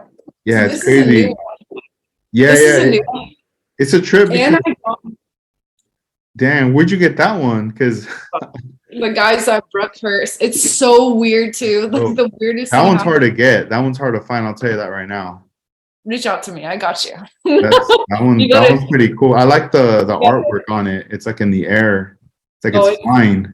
it's tell you this with that one. You're gonna make me go back under. So I have here. Let me show you. All right. GT2. All right, I'm gonna give out some shout outs here. We got D Block, Scale Model Cars all the way in Hawaii. What's up? Chip TV. Joe Porsche is on here. Let's see. Hey, Cube Jam. Vegas. Hello, hello. Let's see. So I did something insane. So this is probably the ultimate build that I want to do, but it's combination of Rally, my baby, my 944, but this one's a turbo, but also Rothmans. And then I want to take this kit, the 911 GT2, and same thing. I want to do Rothman. So I'm going to completely scrap that livery altogether. But I think those combinations, because I have a problem. I went and I found Rothman 124th scale decals. So now I'm like, oh, cool. Every Porsche I buy can become a Rothmans like this. But I think having like the Rally, the 944, and the GT2 all by like side by side is going to be really cool. So that would be dope. Dang. Yeah. There's definitely a lot of Porsche builds, a few Audi builds, and you know, but I think like that right there, I mean, obviously it's all Porsche, which is such a problem. But if you could pick your, let's say if you had to pick from 1 to 3, what's the lineup? I know you like Porsche. I know like you like Audi, BMW, but which one's number 1? Number 1 for sure, Porsche. I have a problem. Number 2? I don't know. This gets tricky because I would say BMW, but do you know how many problems those cars have? If it's not new, it's like you're screwed. But yeah, like Audi's definitely up there. But I would say, oh, I hate saying this. I think it's Porsche, Audi, then Beamers. So that's so right, bad. the top 3. And like, yeah, like that's not my favorite cars. That's just my favorite car brands. You know? And I'm sure that there's other brands that you put in front of me. I'm like, okay, that would change. But in regard to like German cars, I mean, I've driven so sad. You know, I talk to people that are my age and they'll be like, oh, I've already gone through like 8 cars. So I only went through what, 3 cars? Ah! 3? No, you're good. Sorry, my computer needs to upgrade. I don't know if you heard that. Yeah, no. Sorry. I think I heard something, but I don't know what that was. It's all good. But yeah, so what was I saying? Sorry, that distracted me. So you had mentioned that you know people who've gone through like 8 cars, and then you were about to say about you. Yeah, so I know people that have gone through like 8 cars in a lifetime, and I went from Toyota was my first Honda. That ended up getting totaled when it was parked in LA, East LA. I went to a party and I woke up to my car destroyed the next day. So basically someone, LAPD shot a guy that went limp and went full speed into my parked car. So that got destroyed. And then I was like, hey, what am I going to go do? Buy another Honda. So I went and did that. And that Honda has been great and reliable. But then I eventually was like, it's Daniel's fault again, because he already had a wagon, a little E46 wagon. And one day he's like, hey, just take it home, but drive it like it's yours. So I did that and I fell in love with that. And I was like, that's it. I need a wagon in my life. Yeah. Right. Yeah, that wagon's dope. Yeah, so it led to the wagon, which led to the Porsche. And it's like, you know, you think that your car is cool until you drive a And then you realize kind of like how crappy your Honda kind of is, which is, to each their own. But Mhm. I didn't realize how crappy like the brakes and like actually the way you feel in the car, the difference. Because it's like Mhm. I've only been in Toyota and Honda. So it's good and it's opened me up to new brands, but those are the only brands I've really owned, minus Audi. Yeah. Audi is just because if you know about their performance and what they're doing history wise, it's like Damn. Yeah. so. Yeah, I haven't had a lot of cars either. I haven't, like you said, there's people that go like, oh, I have had all kinds of cars. I'm like, damn, I don't know how you do it. I met someone, they listed like 10 cars. I'm like, are you kidding me? I'm like, and I thought I was cool for going through 3. Yeah, that's I'm a like, trip. That's so crazy. And as far as like your collection of like models, like where do you like have you reached a point where you can't collect that many? Like where you're kind of like, all right, I'm running out of room. no, I still have room. It's so bad because like right now they're stored under my table, but like you can always make room. I would get rid of clothing to make room in my closet for model kits. So Yeah, just it's a moving stuff. problem. And that's all it takes. And you're like, what are you gonna do? I'm gonna go donate, all this clothes for what? You're like, I need space in my closet. You're like, don't judge Yeah. me. Yeah, I feel like half of my closet, I used to have it full of like clothes and I just took like half and I just put it away. And then the other, like I have half clothes and the other is just like I have stuff stacked up and I'm like, all right, that's it. I could just fold it or just toss it over there. The funny one is I gave up acrylic nails when I started working on real cars because I don't know if you remember when I first started building, every time I did a build, I had matching nails. Hmm. Like, when I did the Golf and I took it the GT and I took it to a show the first time, I had nails to match it. And like when people would come up, they're like, "What's your new build?" I would show them my nails, and they would go find it. So it was Oh, like it was like a little game. And like as soon as I started working on real cars, I told my mom. My mom's like, "Go get your nails done." And I'm like, uh, I'm like, Mom, like number one, they're getting destroyed. Number two, I'm like, it's such a waste of money. I'm like, I'd yeah, rather go buy car parts or, something else. Yeah. I'd rather go to Burbank House of Hobbies and go run into the guys there and be like, hey, what's new? Yeah, like check it out, the new lineup. No, Well, that's cool. they're bad because like I have a connection with them right now, a few guys there where it's like when a kit comes out and I'm like, hey, I need this. Yeah. They kind of keep an eye out. And it's weird because like there was a day I was working on cars and I was with Daniel and we were friggin' way past LA. And I looked at him and I'm like, hey, I want to go to Burbank House of Hobbies randomly. And at that point, I knew that someone is holding on to one of these kits for me. Yeah. And I was like, just randomly, I'm like, hey, I want to go today. And Danny, like, we won't have time because by the time we get I'm like, fine. And then I got a text that evening from one of the guys that works at Burbank House of Hobbies saying, hey, and he just sent a picture of the box.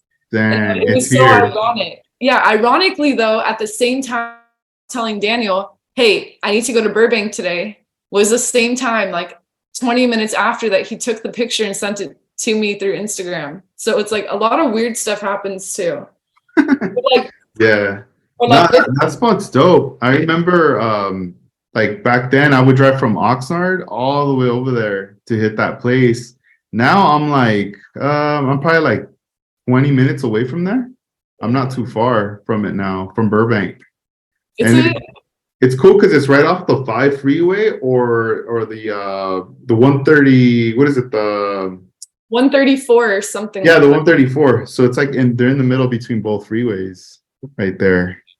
So what I was gonna say too is like, so since I started with scale modeling, a lot of weird stuff happens too, where Mhm. it's like, I don't know whether to call it law of attraction or what, but it's like I want something and it just appears for me. Happens all the time in the most weird way. So like Yeah. there was a market that I went to, like it was just a vendor show, no actual competing. And I remember walking in, I was with Daniel, and Daniel, I don't know why. Daniel's like, okay, we walked in together, and Daniel's like, I'm gonna go to the left and start on that side and move in. And Yeah. for some reason, I could feel this like attraction. And I'm like, what the hell is calling me? I walk right into the center of the show, and like there's people everywhere, and I see like, okay, there's two gentlemen who I always go to and I always stop by their booth, and they're just sitting there, and I start looking. I'm like, hey, how are you guys? I start looking fast at the kits in front of them, and I found this. This is an amazing little kit. That looks dope. Yeah, and like ATM Mercedes are like beautiful, beautiful, beautiful kit. So I go and like that at box that art point, looks vintage, huh? it is. Oh yeah, this is old as heck. That looks dope. Oh, I can't wait. But so like I didn't know that Daniel has been wanting a kit like that forever. But I walk in and I find these guys and I'm like boom, boom, boom. And I pulled two kits aside. I'm like, I want this 100%. And I was freaking out over this AMG kit because I'm like, my mom owned a Mercedes when I was younger. I'm like, it just the resemblance. I'm like, and it's a connection. Yeah, I'm like 100% it's done. My dad had a yellow Ferrari, not Ferrari. What am I saying? A yellow Model T Roadster when I was growing up. So like the yellow Mercedes, I was going nuts. But like I saw that and I'm like, this is cool. Daniel, I handed all my cash to when I came to the show because I'm like, you better hold it because I know I'm spending. So I end up finding Daniel. I'm like, hey, come over. We walk over to the vendor's booth and I start looking, and Daniel's like immediately. He's like looking at this kit, and the guy goes to go grab it because he knows I already want it. Daniel's like, oh, are you kidding me? He's like, I've been looking for that kit and bought. And the guy just turns to me and goes, I'm giving this kit to you. And Daniel's like, are you effing kidding me? He's like, what is going on right now? And I told Daniel, I'm like, nothing. I was walking through and I'm like, you took off. But I said I could feel this thing, and I was getting called to go to this area. I found a kid that he would have in a heartbeat spent who knows how much for. And I had a vendor literally just grab it to me because he's like, it's so funny. He's like, you're so excited. He's like, this is making me feel good to give this to you. And I was like, are you kidding me?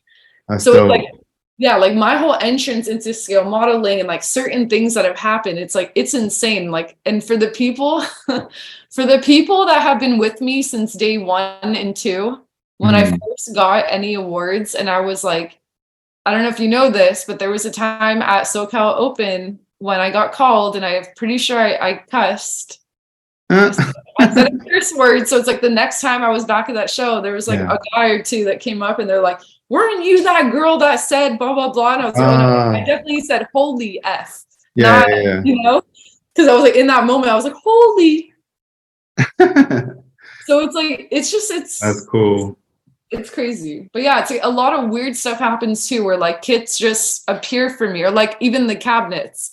Like the day I found them, it had just been posted like hours before I found it. And it's like certain things I just feel like I'm meant to be here. I don't know. Destiny. It's weird, but it feels like it, you know? Yeah. No, it's like you're experiencing it and you just don't know how to explain it, but that's kind of what it is. And you're just going with the flow, you know?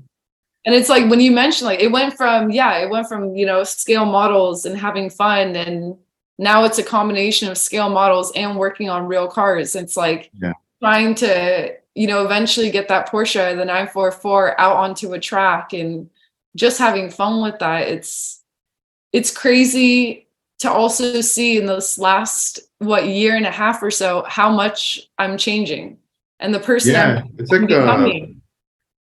It's cool seeing your Instagram because you do post a lot of content, like with updates with what you're working on, and you know, and it's one of those things that, you know, it keeps all of us informed with what's going on. And you know, a lot of us, we are intrigued. We you know, it's like your story, like you're telling us your story and we're just taking it in as we're seeing like this stuff. But it's cool to see because like, you know, you're part of the model car community, but at the same time, it's like we're all like rooting for you as well. And we see the talent you have in that level you're at, and we just want to see you push it more and more, you know, to that next. So and that's honestly the biggest gift that I've gotten with meeting Daniel and him introducing me to this hobby, and him kind of going through his own troubleshooting and, you know, what works and doesn't work. And now he comes to me and he's like, look, this one thing took me, you know, months to learn. This is how you do it. Now try. And it's kind of having that balance too, where it's like, it's helped me a lot to be able to progress to this point. Like, yes, I've done a lot of art and certain techniques like stained glass making and woodwork. And like photography too, when you're doing kids photo shoots and you're setting up cake smashes or first year, you know, little setups with the parents, there's a lot of like thinking and art that goes into it. But yeah, I'm all thinking when you said cake smash, I'm all thinking about my daughter when she turned 1. Yeah.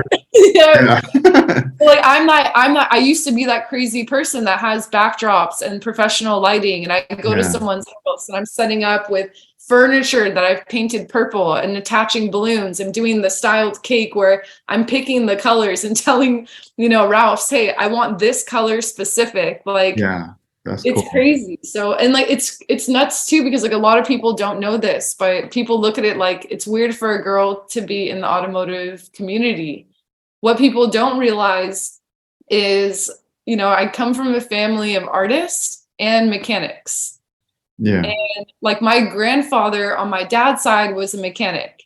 And then it led to my dad, you know, coming to the US out here and running an automotive, like an automotive and truck business my entire life until the date he died. So even with that, it's like I grew up in an environment where both my mom and my dad were working in this industry, working around cars, having car shows, doing all this stuff. So it feels like home. And I think it's also been very comforting.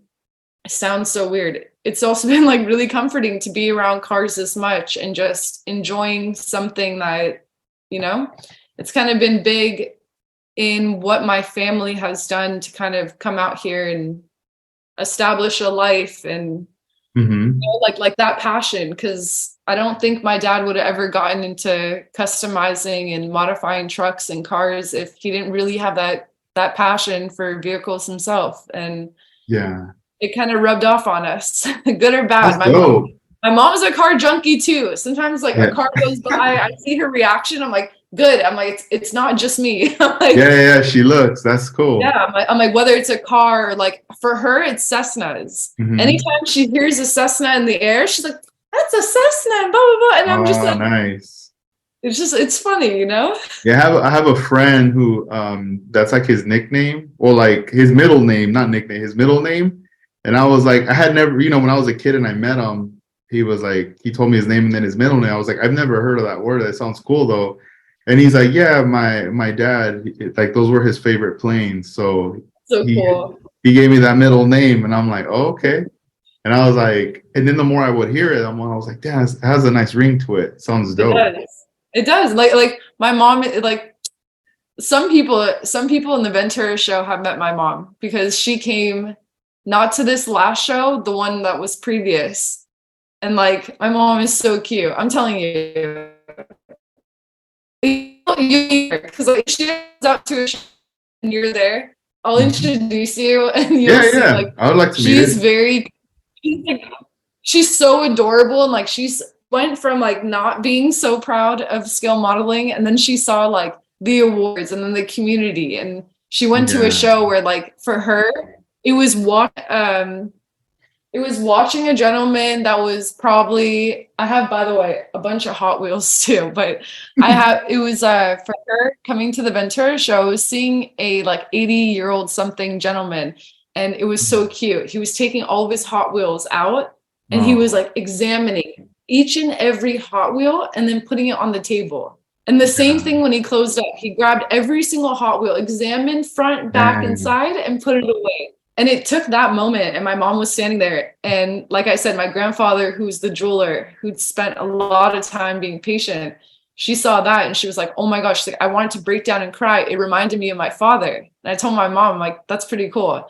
I'm like, at least you know why I go to these shows and why when I see those gentlemen, you know, that have their little vendor booth and they're selling Hot Wheels, I always stop by and I always buy Hot Wheels, which is why I've started a little collection. And it's like, just that moment too. It's like, it's too cute. And seeing my mom be like, out of the whole show, that was the one thing that impacted her. She's like, that gentleman and his Hot Wheels. She's like, it was just the most precious thing to see the way he was treating them so carefully. I'm like, yeah, I'm supposed to be like that with my models too, but like I'm a little rough. Yeah, I have them on each hand. Nah, that's cool. You saw that? Like, Yeah, I I was go, like, yeah, you're making me nervous. I was like, okay, but I do that. Like I'll go to a show, and when someone, and maybe it's because I'm still new to building and I don't respect the amount of time I put into the build yet. That's probably why. Like earlier today, I did something and I'm not proud of it, but I have to re-epoxy the wing. It's off at least on one side right now. Oh, dang. I'm sure But it'll be good. yeah, it's like those little things where it's like I'll go to a show, and when someone is really passionate about my model and they're like, how did you do that? I literally just go to the table and They'll like bring it there's over. been times, yeah, like there's been times in the middle of judging. I'm just like, I don't give a shit about the show. I'm like, this guy that's been a vendor sitting over there all day wants to see my model. Yeah, I yeah. just go up, I grab it, and like people are like, don't touch it, bro. I'm like, it's fine, it's fine. I grab it and I go to that vendor and I'm like, check it out. They're like so appreciative that I've gone Dang. out of my way to like show them my work. Yeah. It's cool. So it's the community. It's like the respect, especially for like the older people that have been in this a lot longer. Hmm. It's cool. And like you meet a lot of like very, I don't know what the right word is, but very like passionate people. And to Yeah. see the way that they are with their collections. And then we think about all the boxes of things that are waiting to get built just sitting around. Dang, I It's kind of know. like, I always feel like when I buy a model kit at a show or wherever, I'm always like, dang, I'm bringing you home. And then it's like when you take off that lid off the box, it's like the model's like looking at you, you know, I swear. and you're just like, it's just chilling, but it's almost like it's waiting for you to give it life, to Like, give it that soul into it. Dang. it's like this little prototype. It's a Mhm. BMW. I think it was initially supposed to be a BMW prototype. I don't even know because it's like this was the modifications I started before I did the Ford GT to cut into the Revell engine, that little engine bay. But this is where I wanted to experiment with cutting, which I did to the front, and adding, just modifying, trying to add little character brows. And I already bought decals for this, but it's another thing that, like you can tell before I was comfortable with cutting, I started to black out what I may end up cutting to have the, little diffuser sitting, but we'll see. It's Dang. yeah, it's like there's a lot of things that are unfinished, or you start doing one thing and you're modifying and you realize, oh shit, there's like 5 other issues you did not think of. And Mhm. so, this is something too that it's sitting on my bench, and it has been for a long time, but I hope I get back to it soon. I feel like I'll have more fun with that now that I've gotten the bug out of the way. You get Mhm. to experiment for that first stage of modifications and customizing versus where I'm at now. So Yeah. it's Yeah, a it's a trip. Like sometimes you have a like you start on a kit or you have this idea, right? You want to do it, but then it's almost like you get started on it, but then you put it away and then you get through these builds, which ups your skill level. And then you go, oh, now I'm ready for that one. Like now I'm ready to tackle that build. So how do you build? Because like I hear that there are people that will start the kit and like close the box and put it Mhm. away. And like what I'm doing now, other than my prototype, which is unfinished, I'm trying to make it where the moment I open a box, I'm completing that build Yeah. before I move on to the next. How do you do it? Yeah, I don't do it like that. I used to like kind of want to pressure myself to do that. Like the minute I open it, like basically once it's done, then I could open up another kit. But then it's just really hard for me to resist. Like, because I'll go to a show, I'll buy another kit, then another kit, and then next thing you know, I'm just like opening up everything. That's And what was happening is that I was prepping these bodies, and I was, let's just say, 3 different kits, 3 bodies, prepping, modifying, custom work. But from all that sanding and primering, sometimes that would be a bad thing because I'd burn myself out because there was Yeah. just so much sanding. I'd burn myself out to the point where I'm like, all right, these are going back in the box. I'm not gonna mess with anything because you don't see any like progression, even though there is, but like there isn't. It's just you're just burned out. Yeah. So then what I had to do is kind of step away and be like, all right, I just want to focus on the one, right? But then what happens is I'll do the modifications, the primer, then I get paint, and then I get clear. Once clear's on that body, then I put that one away, and then I go to the next, and then I play catch up. Like, all right, I gotta layer some paint on this one. I gotta get it to clear, and then now it's on to the third one. You know, I have to kind of like rotate stuff to keep myself excited. Like I have a Honda EF9, it's already painted. All it needs to be is clear coated for the exterior body. And then I have this other Honda where my focus on that was to learn more about the stance with trying to use all the parts from the undercarriage because sometimes I'm used to being like, you know what, I'm not going to show the bottom. So I'm just going to slam this car, maybe, put a rod or whatever, and then boom, that's it. Simple, right? Because it's more of a static curbside. But with this one, I was like, no, I kind of want to put everything in there. I want to challenge myself to modifying, to learn about lowering on this Honda to make it make sense in case someone's like, hey, can I see the bottom? I don't want to be like, oh, no, I don't want to. No, I'm going to be like, here it is, And then I have the Liberty Walk. It's the Huracan that I need to finish.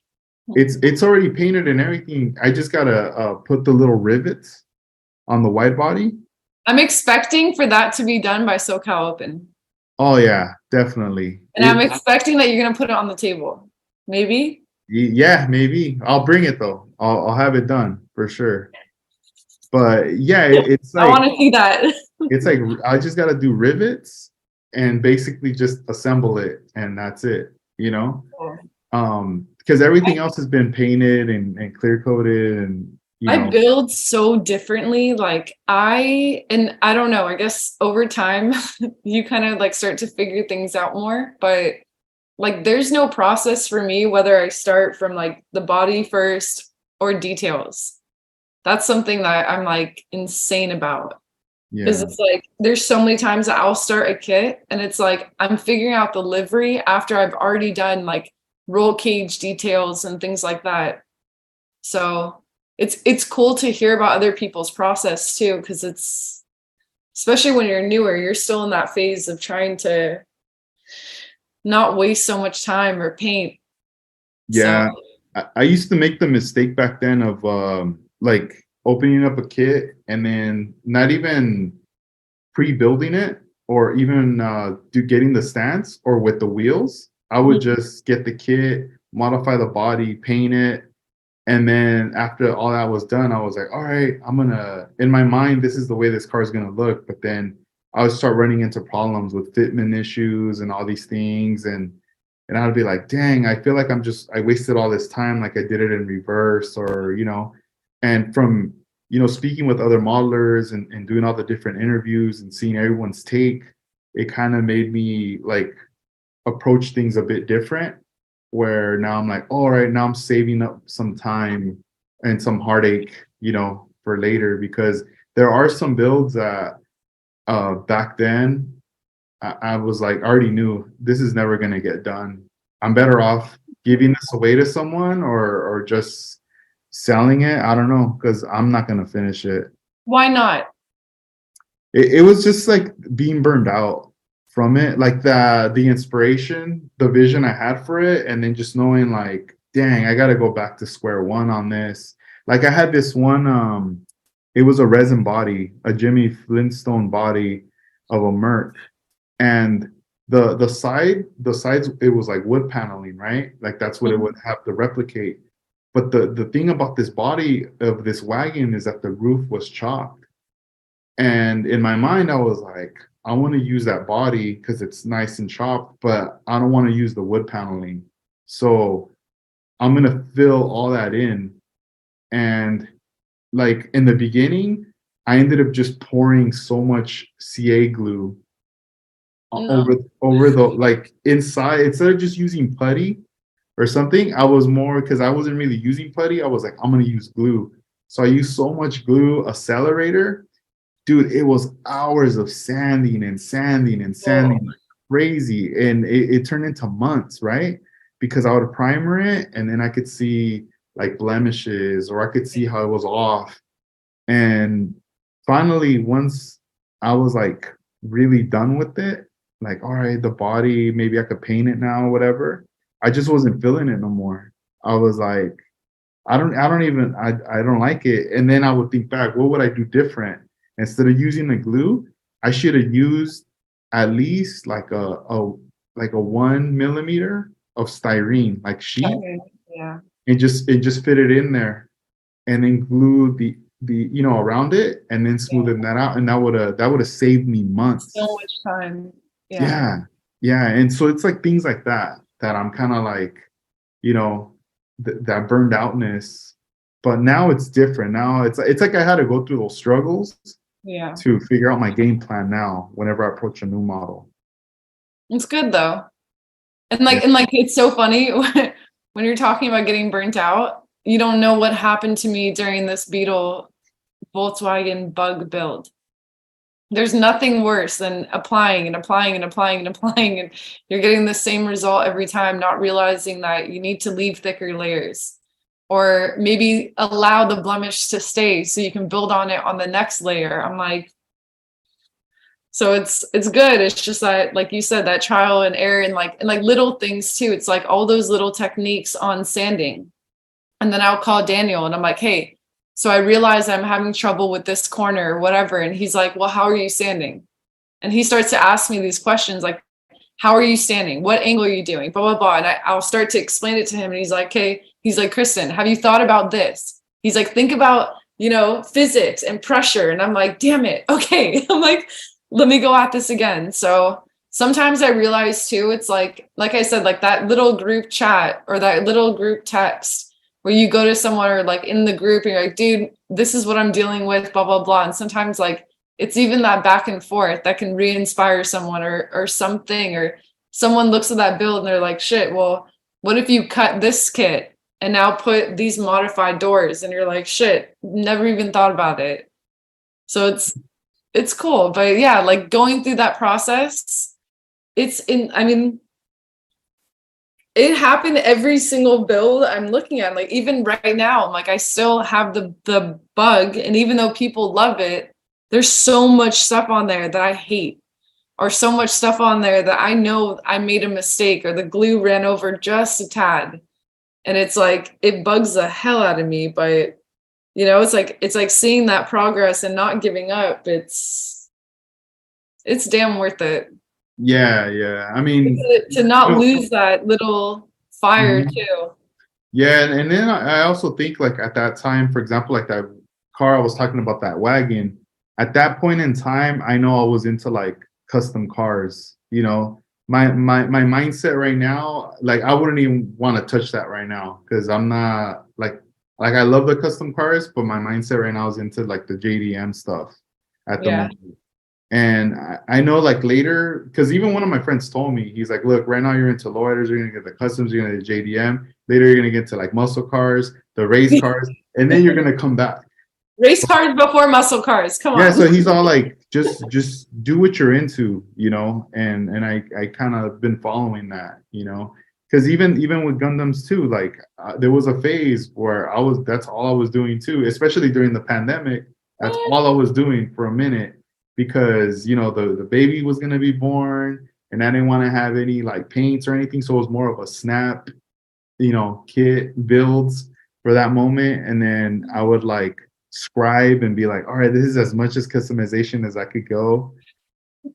And then I had to take a break.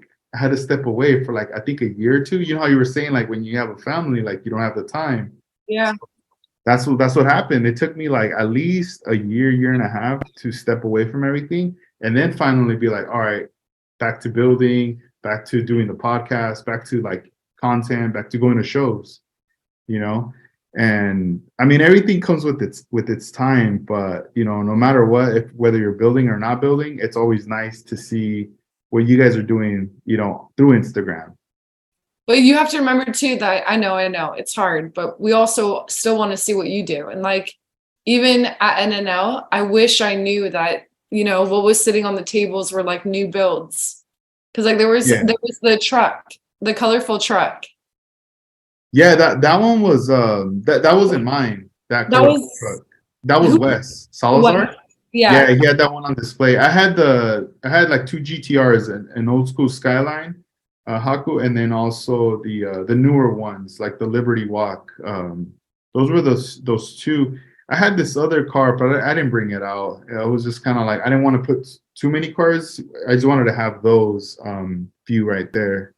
They were on the table. But I mean, we're still gonna run into each other and see each other at future shows. So, you I know, need I need to get you to build a race car. That's all. dude, I'll be down for sure. I know that time's gonna come, and I know, when it does happen, I'm gonna have to link up with you and Daniel and pick your guys' brains and be like, all I'm right, so like, no, it's not even that we would link up. We would have like a whole day. Maybe yeah, even go to a museum and look at cars, like whatever you're up for. Like I'm so bad. I love going to car shows. And when mm, I see a car that I'm building, like when I was doing the Ford GT and I went to Malibu and there was a car show and I saw like an older Ford GT there, I literally dang, waited around and when the guy came up, like these guys started talking to me. I'm like, who's the owner of this car? They're like, this person. I'm like, I need to talk to him. Like, I want to see the engine. I'm like, I'm building this car. And it's like those little things, but it's like when you get so committed, and that's why I can't say too much about what I'm building next. But when you get committed to a project and you start going to car shows and you start seeing and like, Daniel and I are the same type of crazy. We went to a lowrider show and we were literally on the floor, like studying and looking at the bottoms of these lowriders and like what these guys are doing to the actual cars. So that way we can implement it, maybe down the line, whether it's like little modifications, like you said, sometimes it's the drive shaft and you'll cut it out because the bottom doesn't show, but it's like, how can you modify that thing where it's like every time someone picks up, whatever, and then suddenly there's a drive shaft, they're like, oh shit, how the hell did that person do it? Or where did they get it from? And it's yeah, cool. But I think like that motivation and then going to car shows, 1-to-1 scale definitely helps out, or vice versa, like going to scale model shows and you're studying the shit out of someone else's build. Because like you'll see that people like, what are you doing towards the end of the show? You'll see me going around talking, having fun, shopping. And then at the very end, I'm like down in front of those builds, just like picking up new little techniques or looking at how small they're interwrapping a loop or adding a little, I don't know, anything to their build. But it's like so small in scale that you're like, shit, I never thought about that. You're like, next time I'm going to try to incorporate it or try to bring something else in that's like, hey, I bet no one thought of this. Like, yeah. No, yeah, I wish that at shows after they did awards, I still wish there would be like at least like an extra 30 minutes to chill to look at the cars, or at least people place their award next to their car so people can view. Because sometimes people just grab their stuff and they take off like right and, away. and honestly, like, I don't know if that's people that get mad. And that's kind of like one of the downfalls, I'd say, of this hobby is like, you'll see a lot of times that people go to shows and it's like, if they don't win, Mhm. it's like, you'll hear a lot of talk about certain things that are like, I don't know, it's like, or like you'll see that at the end of an award ceremony, it's like, especially for me, like I can speak because it's like I'm new to the hobby and it's like I've had a lot of backlash since I started building. It's like Mhm. there's that hard balance between being at a show and like enjoying it and then people actually getting upset because there's someone else that is technically taking an award that they feel they should have gotten. There's a Yeah. lot of stuff that goes a lot deeper where it's like, and you kind of take a step back or like there was one show, it was actually a shock. There was one show that Daniel and I went to. We drove all the way up to Lancaster. We had other people that were meeting up there too, that are just like heavy in the hobby. But we ended up going. We found out that at one point I asked him, I'm like, hey, I'm like, his plane. I'm like, did your plane win? Like his huge plane. Yeah, that custom one, that big one, yeah. Yeah, I'm like, did he win? And he's like, no. I'm like, what happened? And we went and started talking, and then we found out that one of the judges of that show basically didn't judge his plane.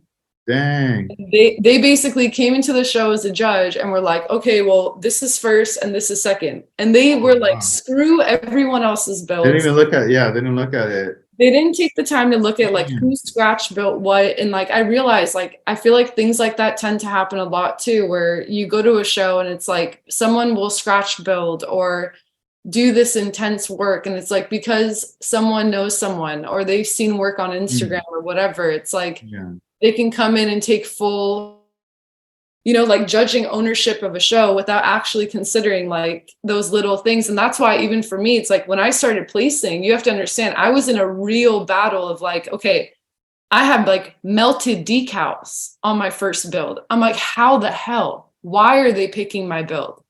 And eventually it took a few judges going, okay, number one, it's because it's your first build. And even though you have these flaws, you did this right, or you did this right. And I was like, okay, fine. And I was still trying to argue it. And I'm like, okay, just let it go. Cause I'm like, it's like almost that thing within myself and like being my own artist that like my work is never good enough, hence why I was an award-winning photographer and I never put my awards up on my wall. It's like taking that moment to almost like shine back on yourself is, I don't know. It's like weird to me because like, so it's like even this whole thing with scale modeling, and it's rough because like the community can just as easily be welcoming as they can be able to deter you away. And like, I personally have come across a situation where an incident happened within scale modeling that I was ready to quit and be like, I'm so done. And it has nothing to do with the hobby or the community. It has to do with a person. So it's kind of like a bummer too, because like it makes a hell of a show when you drive all the way out. You spend the time with people, you're communicating or whatever. And then at the end of the show, it's like you stick around, or like that moment that someone's like, they come up to you and they're like, hey, let's go grab lunch after. You're like, oh my God, done. And it's like that has become the way of almost like you said, sticking around. But it's a shame too that at the end of a show, you'll see people just grab their models and gone. They don't even say bye. There's no talking. It's like, and it kind of makes you wonder like, okay, what's it going to be like the next time? Yeah. And you see the balance of people that like fully support you and people that are like almost like hating on you. And I'm kind of, it's like, it's the reason I stopped posting as much too. I stopped getting to the point of like trying to please people, but just trying to kind of do my own thing. And then when someone is coming around and they're passionate and you can tell, I'm all about it. I'm like, let's learn, let's fuck it up. It's good. But yeah, it's like, it's rough. And I think like being also a female in a mostly male dominated hobby, it gets interesting. No, it is. It's a trip because when I was at my trip in Spain, like I went to an area where in Macba, it's like where all the skaters skate, right?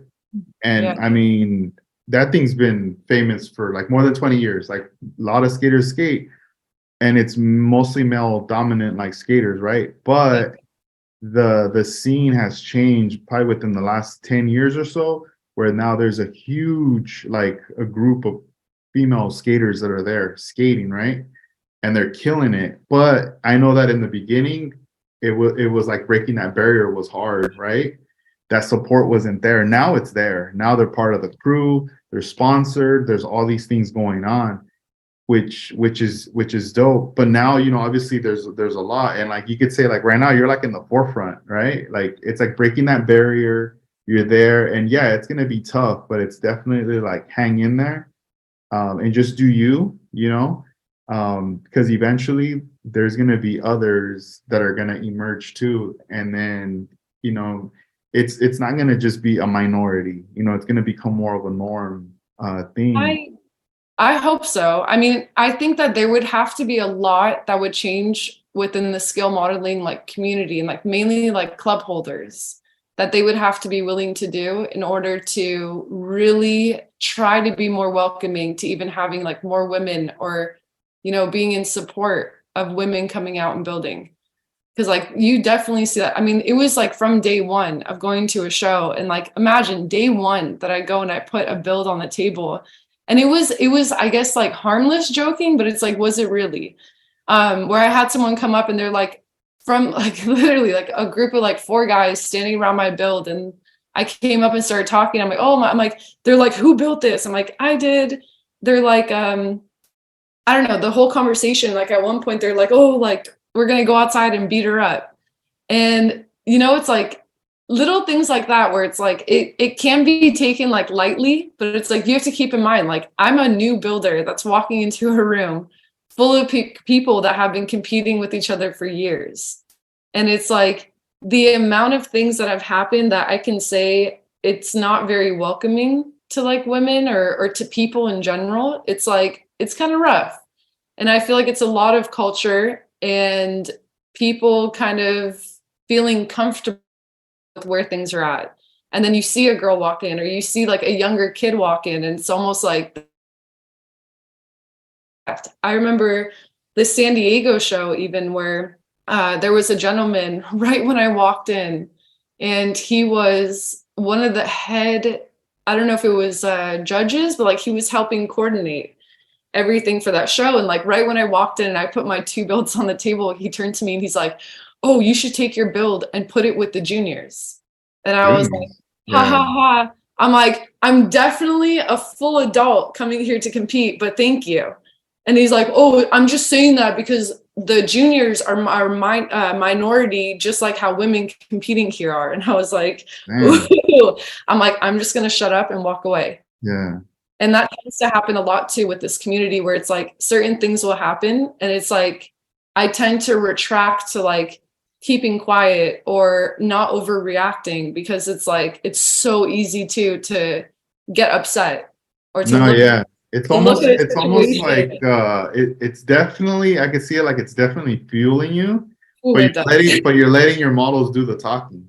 Yeah, and It, like it it's sucks too though, because like when you have people, and like, you know, there's times that Daniel will like nudge me and be like, hey, listen, like listen to Mhm. those people, because they don't know that I'm the builder, especially when I was newer. And I would listen to them talking shit, and they're like, yeah, like look at this DJ, she did it, and they say, and I'm just sitting there and I'm like, you know, and I'm looking at Daniel, I'm like, can I go say something? And he's just like take the bigger role, you know, like No, don't yeah, say yeah. anything. And I'm like, okay, just let it be. And it goes to show too, like you don't need to fight every single battle. But at the Mhm. same time, it's like there's a lot of things that are coming up, and it's just like in society, it's like you have to be willing to fight for, to like be heard or to be respected. And I don't think that has even ended from the time of like, you know, I went to PECLA, the Porsche Experience Center in Carson, where I ran into, I believe her name is Margie Haas. I believe it's Margie, I think. I'm blanking on her first name. I'm like, I'm so tired. I'm like, I don't know. If it's not Margie, it's, I know the last name is for sure Haas. And like, she was one of the first females to race at Le Mans. And even it was like, it was such a cool experience to be at a show and to meet this woman. And when she started to share some of the things that she had to overcome just to be able to, you know, be respected like the men, or when Mhm. she won a race and she had the officials reaching out to her husband to go, oh, like you must have driven for your wife because she went ahead and placed. She can't get a record like that, you know, Mhm. a time like that. And it's so many different things that just being a woman, it's like you may not think about it, but it's like you have to almost like come in and establish that respect. And it's like it's very unfortunate for the people that are so accustomed to kind of being set in their ways that they don't understand that there's a new boundary or a new respect that kind of has to be put into place. Yeah. It's crazy to me that like I can talk to someone that was like back in, I don't know, like the 70s or 80s in racing, and we're still dealing with the same issues. And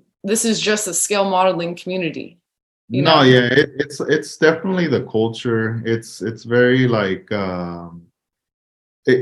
I don't know. Sometimes people act weird when they're not cultured or used to different things, right? They want everything a certain way or whatever. So like for someone to tell you like, oh, put your models with the juniors because you know they're the minority and all this stuff, you know, it's that mentality, you know, it's very old school. It's very like, you know, you got to adapt to the modern thing. You got to kind of open up your eyes and see what's up. And you also kind of have to think about like, I don't know, like, don't you have daughters? Don't you have a mom? Don't you have Mhm. an Yeah. aunt? You know, like, it's like you got to consider like, would you want someone, you know, saying stuff to, you know, family members and like that. And like it's like I think about my daughter, you know, she's 2, she's gonna be 3, and like recently she's picking up she's very amused by paint, right? She sat with her, she does her little paintings, whatever, you know, just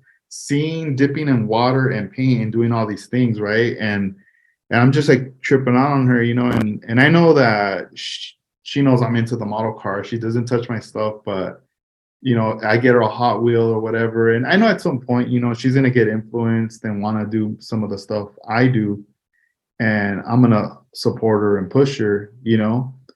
And I know at some point she's gonna hit those like barriers where someone's gonna say something or whatever. But in my mind, I'm like, all right, I'm gonna help you push you to the next level, you know, where it's like but I think, you know, hopefully by then, but who knows, you know, hopefully that's normal, but it might not be still, you know. It might I still hope.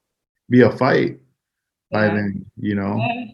So it's crazy, but you know, I'm forewarning you. I'm forewarning you that daughters do pick up what their fathers do you do, because right? Yeah. oh, 100%. My dad was always like, shit. He's like, if only you were a boy. And he used to always make boy jokes to me because Yeah. he's like, you would have been the perfect boy for me. And I'm like, that's so Uh, weird because I'm a girl. I'm like, don't say that. But it's yeah. like the way that, and then maybe it's because I'm like the youngest. I don't know, but like the way Yeah. that certain things get picked up, it's like, yeah, I always wanted to be right there next to my dad when he was on the Yeah. hot rod working on it. You know, like he would take us in our diapers and put us on the seat and he'd just be wrenching away and doing his thing. So it's That's taking cool. a good Oh toll. yeah. I mean, like definitely like I said earlier, no, you gotta do you. Like it's not about pleasing anybody or whatever. You know who your core homies are. Like your Oh close, yeah. your tight knit close homies, and that's it, you know.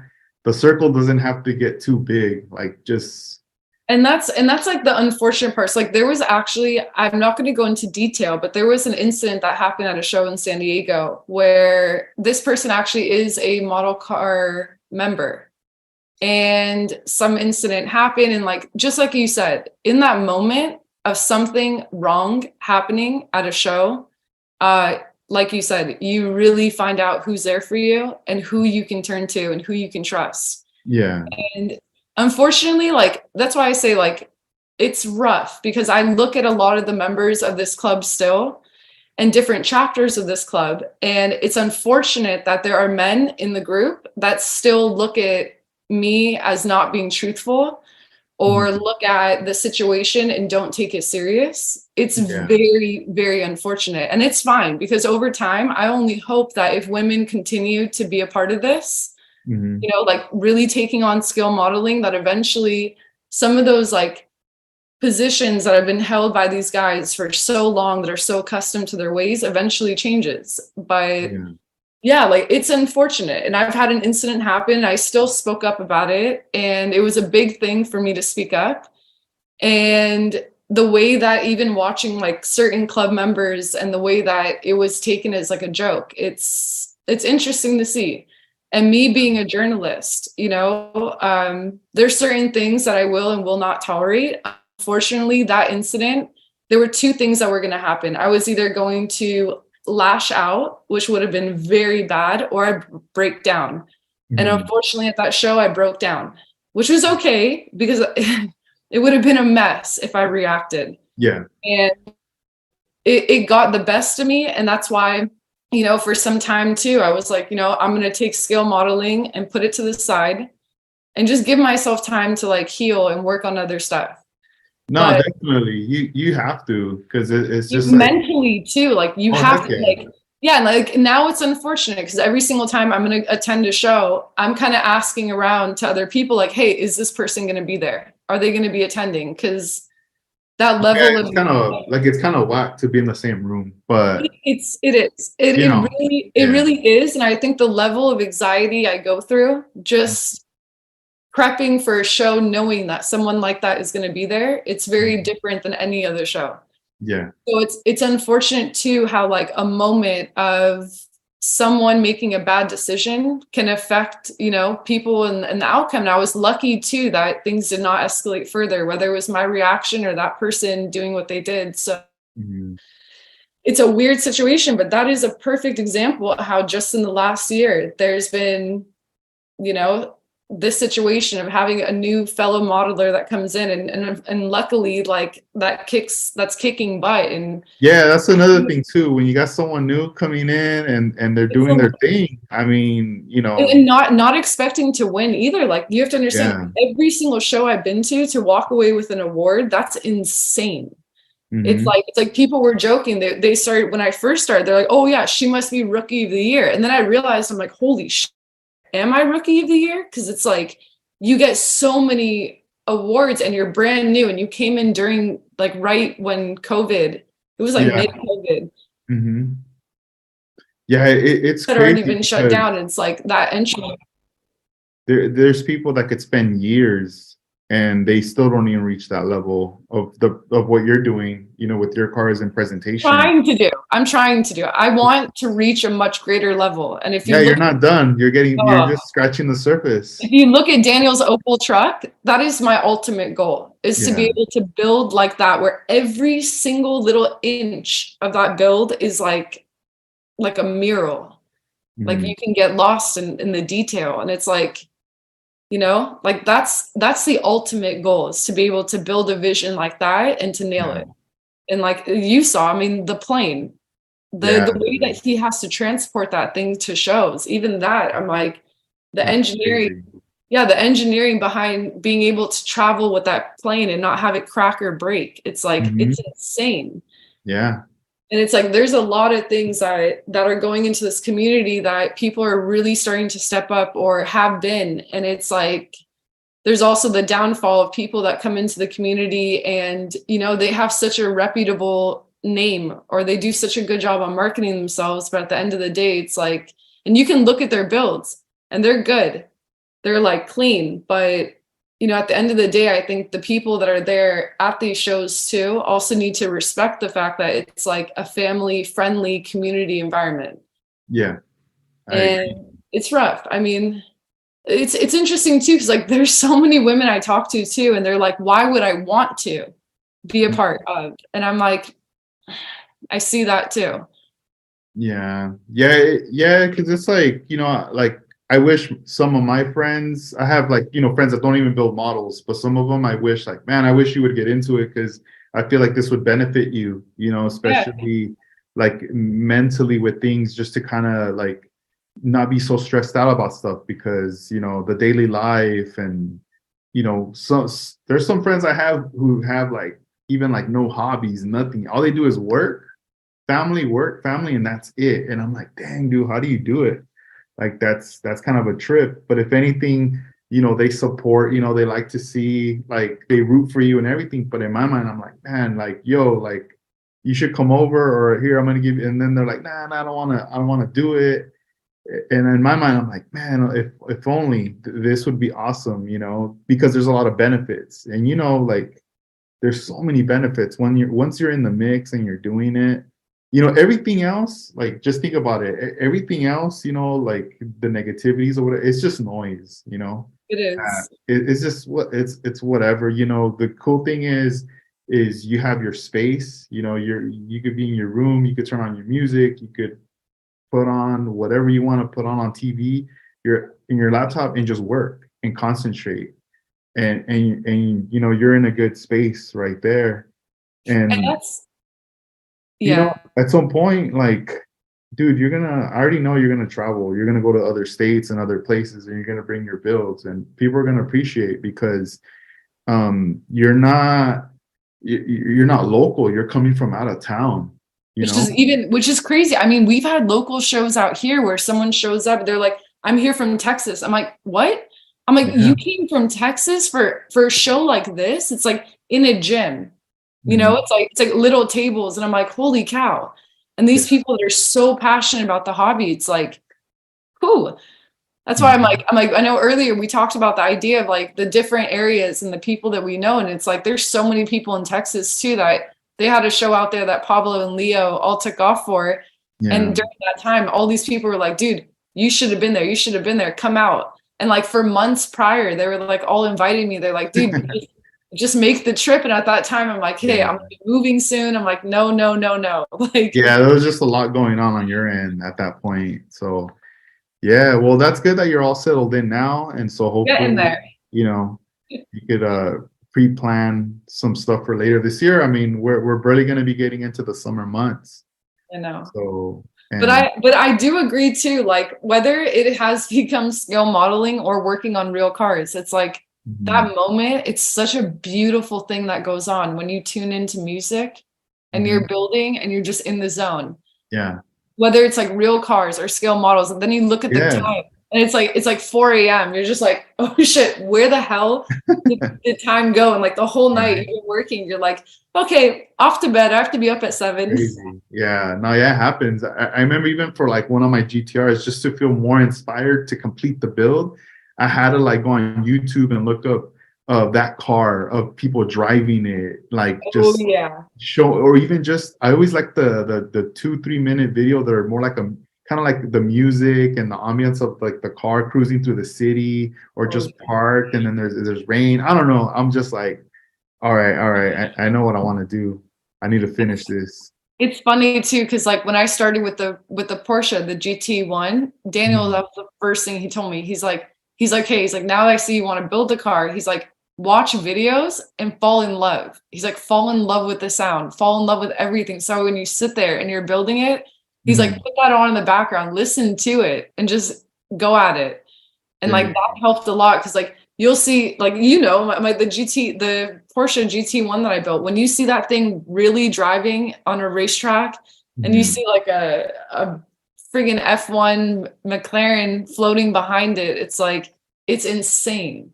Yeah, So it's damn. like that motivation of like especially on into images and like that artistic factor. I definitely agree that like YouTube has been a major Mhm. like what is the right word? Like mental state changer, where it's like you'll come Yeah. home, it's a rough day, you're like, fuck, okay, sorry. I didn't That's mean all good. No worries. No sorry. worries. You're like hell. Like you sit down, you start tuning into some videos that get you inspired. And it's like Yeah. it can sometimes, like you said, the ambiance or like the noise of the engine just running that you start to Yeah. like find this beautiful peace with. But Yeah. I yeah, find one video and then I check out the person or whoever the media channel. And then I yeah. see, oh wait, they have so many different types of music videos. But I mean, they're not music, it's more about the car, but they layer some dope music over it.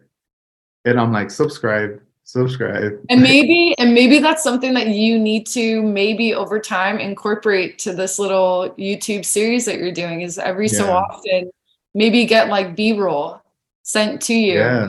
and That'd you be kind dope. of yeah, like you tell people, look, like I want this time, this lighting, a picture like this, or a video like this. You show examples and if they send you the content, you Mhm. can do something where it's like you bring in that ambiance and noise into like something sick where it's like just resting and pan Yeah. shots. That'd be 'Cause it's pretty. like, it's like if, especially if it's something that how can I say this? That your mind and like your audio sensories fell in love with, it's more of a reason that you should continue to Yeah. try to incorporate that into your own videos and start like a Friday series, Yeah.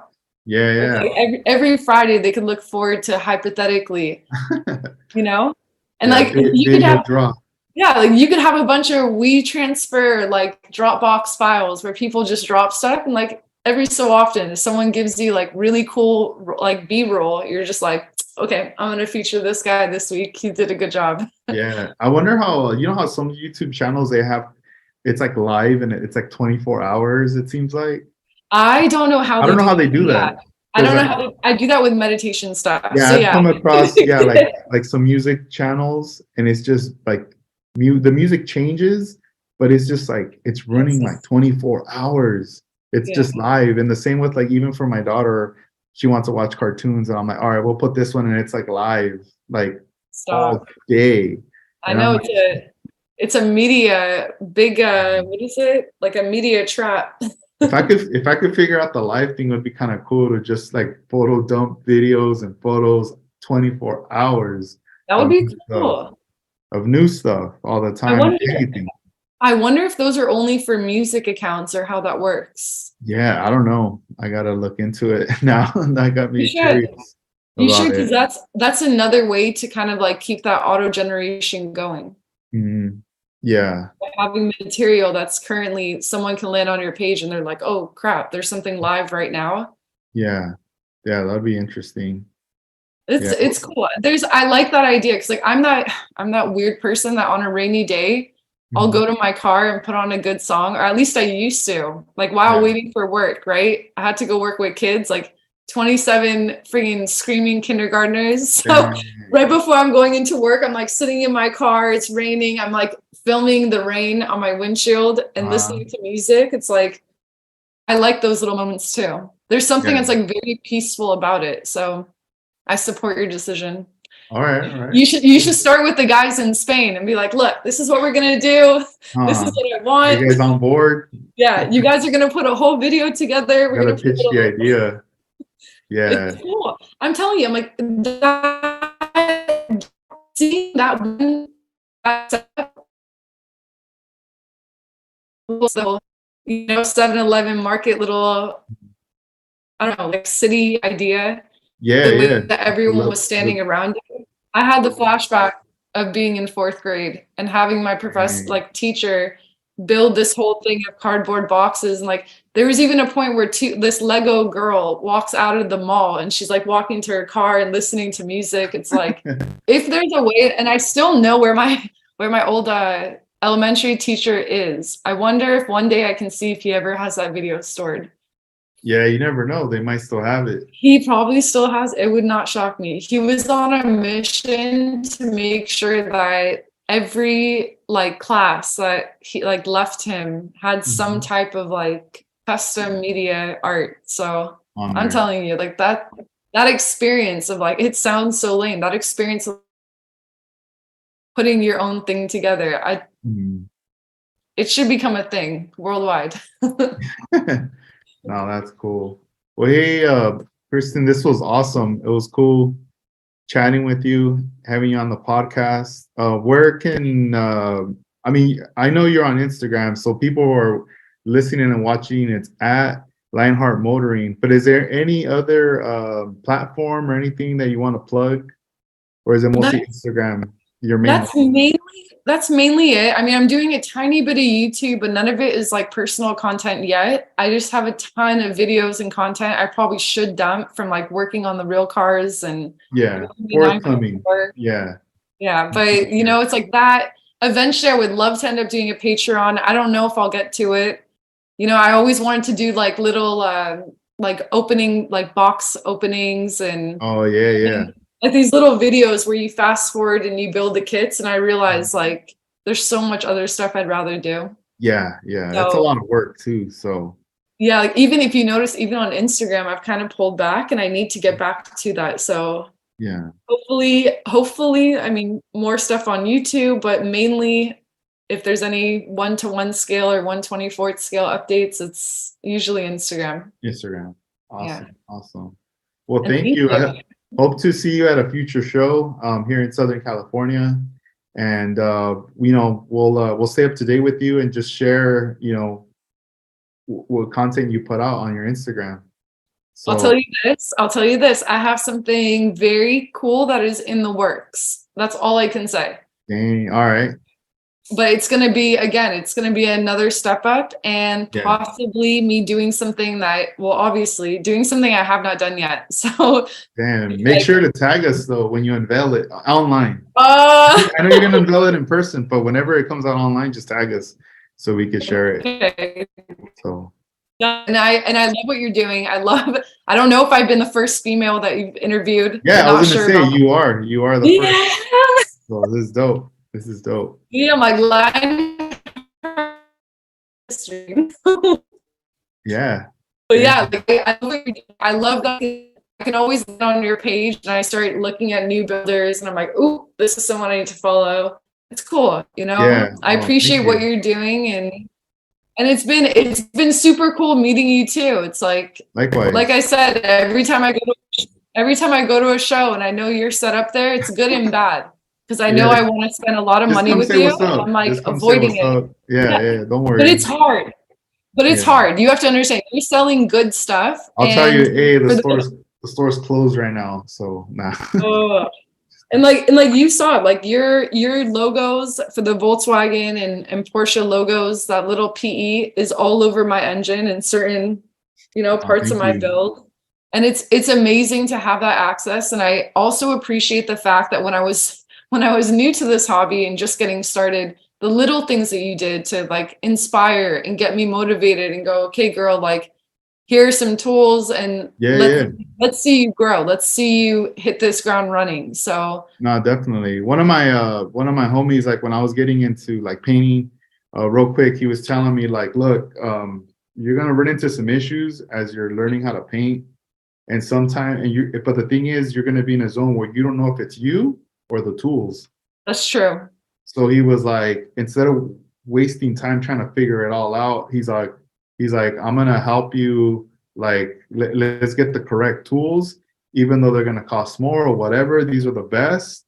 But knowing that you're using the best spray guns, the best this and this and this, all you need to do is just dial it in, and boom, you're gonna excel faster. And I'm like, oh shoot. So I kind of always kept that in my mind, for anything and anybody, that I'm like, you know what, like this is definitely a big push when you give someone the right tools, for the right job. So that's cool. I'm happy to hear. So it hits you when you start using like a new airbrush or like 2K for the first time. And then you look at the build prior where you didn't use 2K, and then you look at the next one, you're like, holy cow. You're like, damn, big difference. Yeah. Then you start to look at all these guys where like you go to shows and you see certain things, and you're like, damn it, like you're like, he's probably just using 2K. Like, yeah, they knew all along. Yeah, or like recently, I'm like, there's Dave with the top hat. Mm-hmm. This guy, he's partial. Why I told him initially, I never said what I was going to build, but when I saw he had like a military custom build Volkswagen Bug, and when I saw that, I was like, I'm going to build one day. I didn't expect to do what I did with it, but it's like seeing that. And one day I came up to him, I'm like, how are you painting this? And he goes, oh, I live in the area of the city. I step outside. I paint it with a rattle can. I go inside and it's done. And I'm like, no, that's bullshit. I'm like, you don't have dust. You don't have speckles. I'm like, what are you doing? Because I'm like, that's impossible that you're using Tamiya paint and getting that result. So like, there's a lot of people, we get into back and forths, and it's good. It's like, there's still a lot of people, and then you realize, the one thing I asked him, I said, you must not be spraying near any trees. He's like, yeah, there's no trees. I'm like, okay, fine. Here I am, every time I spray outside, I look at it and I start seeing dust speckles. I'm like, no. Yeah, from the trees and stuff. Dang. Yeah. So like that process of going from painting outside to painting indoors too, I was like, okay. Yeah. If only I knew, but it's part of the process. That's cool. We don't stop learning. Yes. So that's all good. Well, thank you again for being on the podcast. We'll definitely do a follow-up future episode, and just keep doing your thing.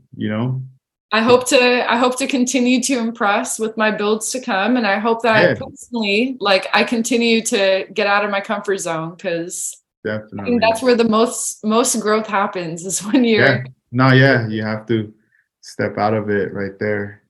Yeah. Dang. All And right. I'm expecting to see more of your builds coming on the Oh no, competing yeah, team. that for sure. Yep. I'm excited. And if you ever need like anything, hit us up for Oh, for sure. sure, definitely. Like I know I will. I know I will, because you guys are like on a whole other level, and I'm like, damn. I I feel bad, but it's like that's the best part about having a best friend that's a race fabricator and a scale modeler. You just call them and like, hi, I have a question. Like, I'm only gonna take a minute of your Like, what's time. up? Yeah. Like 5 questions later, I'm like apologizing. I'm like, I'm so sorry. Okay, I'll let you go. Uh, So it's nah, good. it's all good. Well, But thank yeah, you. like we're all here to help the community grow. And the same way that you're helping like network and keep people in the loop, it's good. Yeah, that's the thing. You have to keep it exciting, like let people know like what's kind of going on, and just you got people promoting shows and doing stuff. So it's like you want to help like spread that word too, to reach more people Yeah. out there, And then it's like imagine that every time you have a crazy build and you see someone else stepping up to do like a similar crazy build inside, you're like, oh, did I motivate someone? Maybe. You're I like, know, right? Dang. well, because you have to think about it too. Like, even with my builds and being new, every single time I put something on the table, now people are like, shit, like it's making it so other people have to step up to do like Sauber engine detailing. And that took Mhm. who knows how long, months Yeah. to get done, you No, know? we need that though. We do. We everyone who's listening or watching this, Oh, I'm we can't sorry. we can't stay too relaxed. We Yeah. have to. How are we gonna push it forward? It's good when someone comes in, steps up, and like does all this stuff. We have to be like, oh damn, I gotta get back on my toes and do my thing. And vice versa. Like there's times I put something on the table, I'll have someone come up, they're like, did you think about doing this instead? And I'm like, shit, I never thought about that. They're like, we'll consider it. It's like, damn. And you're kind of like, you're looking at your build. There's two things. You're like, why didn't I think of that? And the other part is like, shit. You're like, what's that person's number? Come back. You're like, Yeah, come yeah. Where'd he back. go? Yeah. Yeah. What's your social media? Like, how can we keep in touch? Hmm. But yeah, so thank you. Keep me out of trouble at Hmm. the next show. Don't let me Yeah. buy anything. All right. Not at least for another show. And then by the second time I see you at a show, I think that's good enough of a spending break that I'm gonna want Yeah. more things. Right on. I always say I'm like people always come up and they'll ask me like certain details, like where'd you get that from? I'm like Skill Riders. I'm like, Oh dang. Thanks. but I don't tell So them to wait until you're at the shows. I'm like, nope, just go online and get it. But we all know that once you're in front of us with the products, it's like game over. dang. So keep us out of trouble a little bit. Just for a bit. Yeah. That's all good. Well, Thank you thank so you. much. And I hope you have a good night.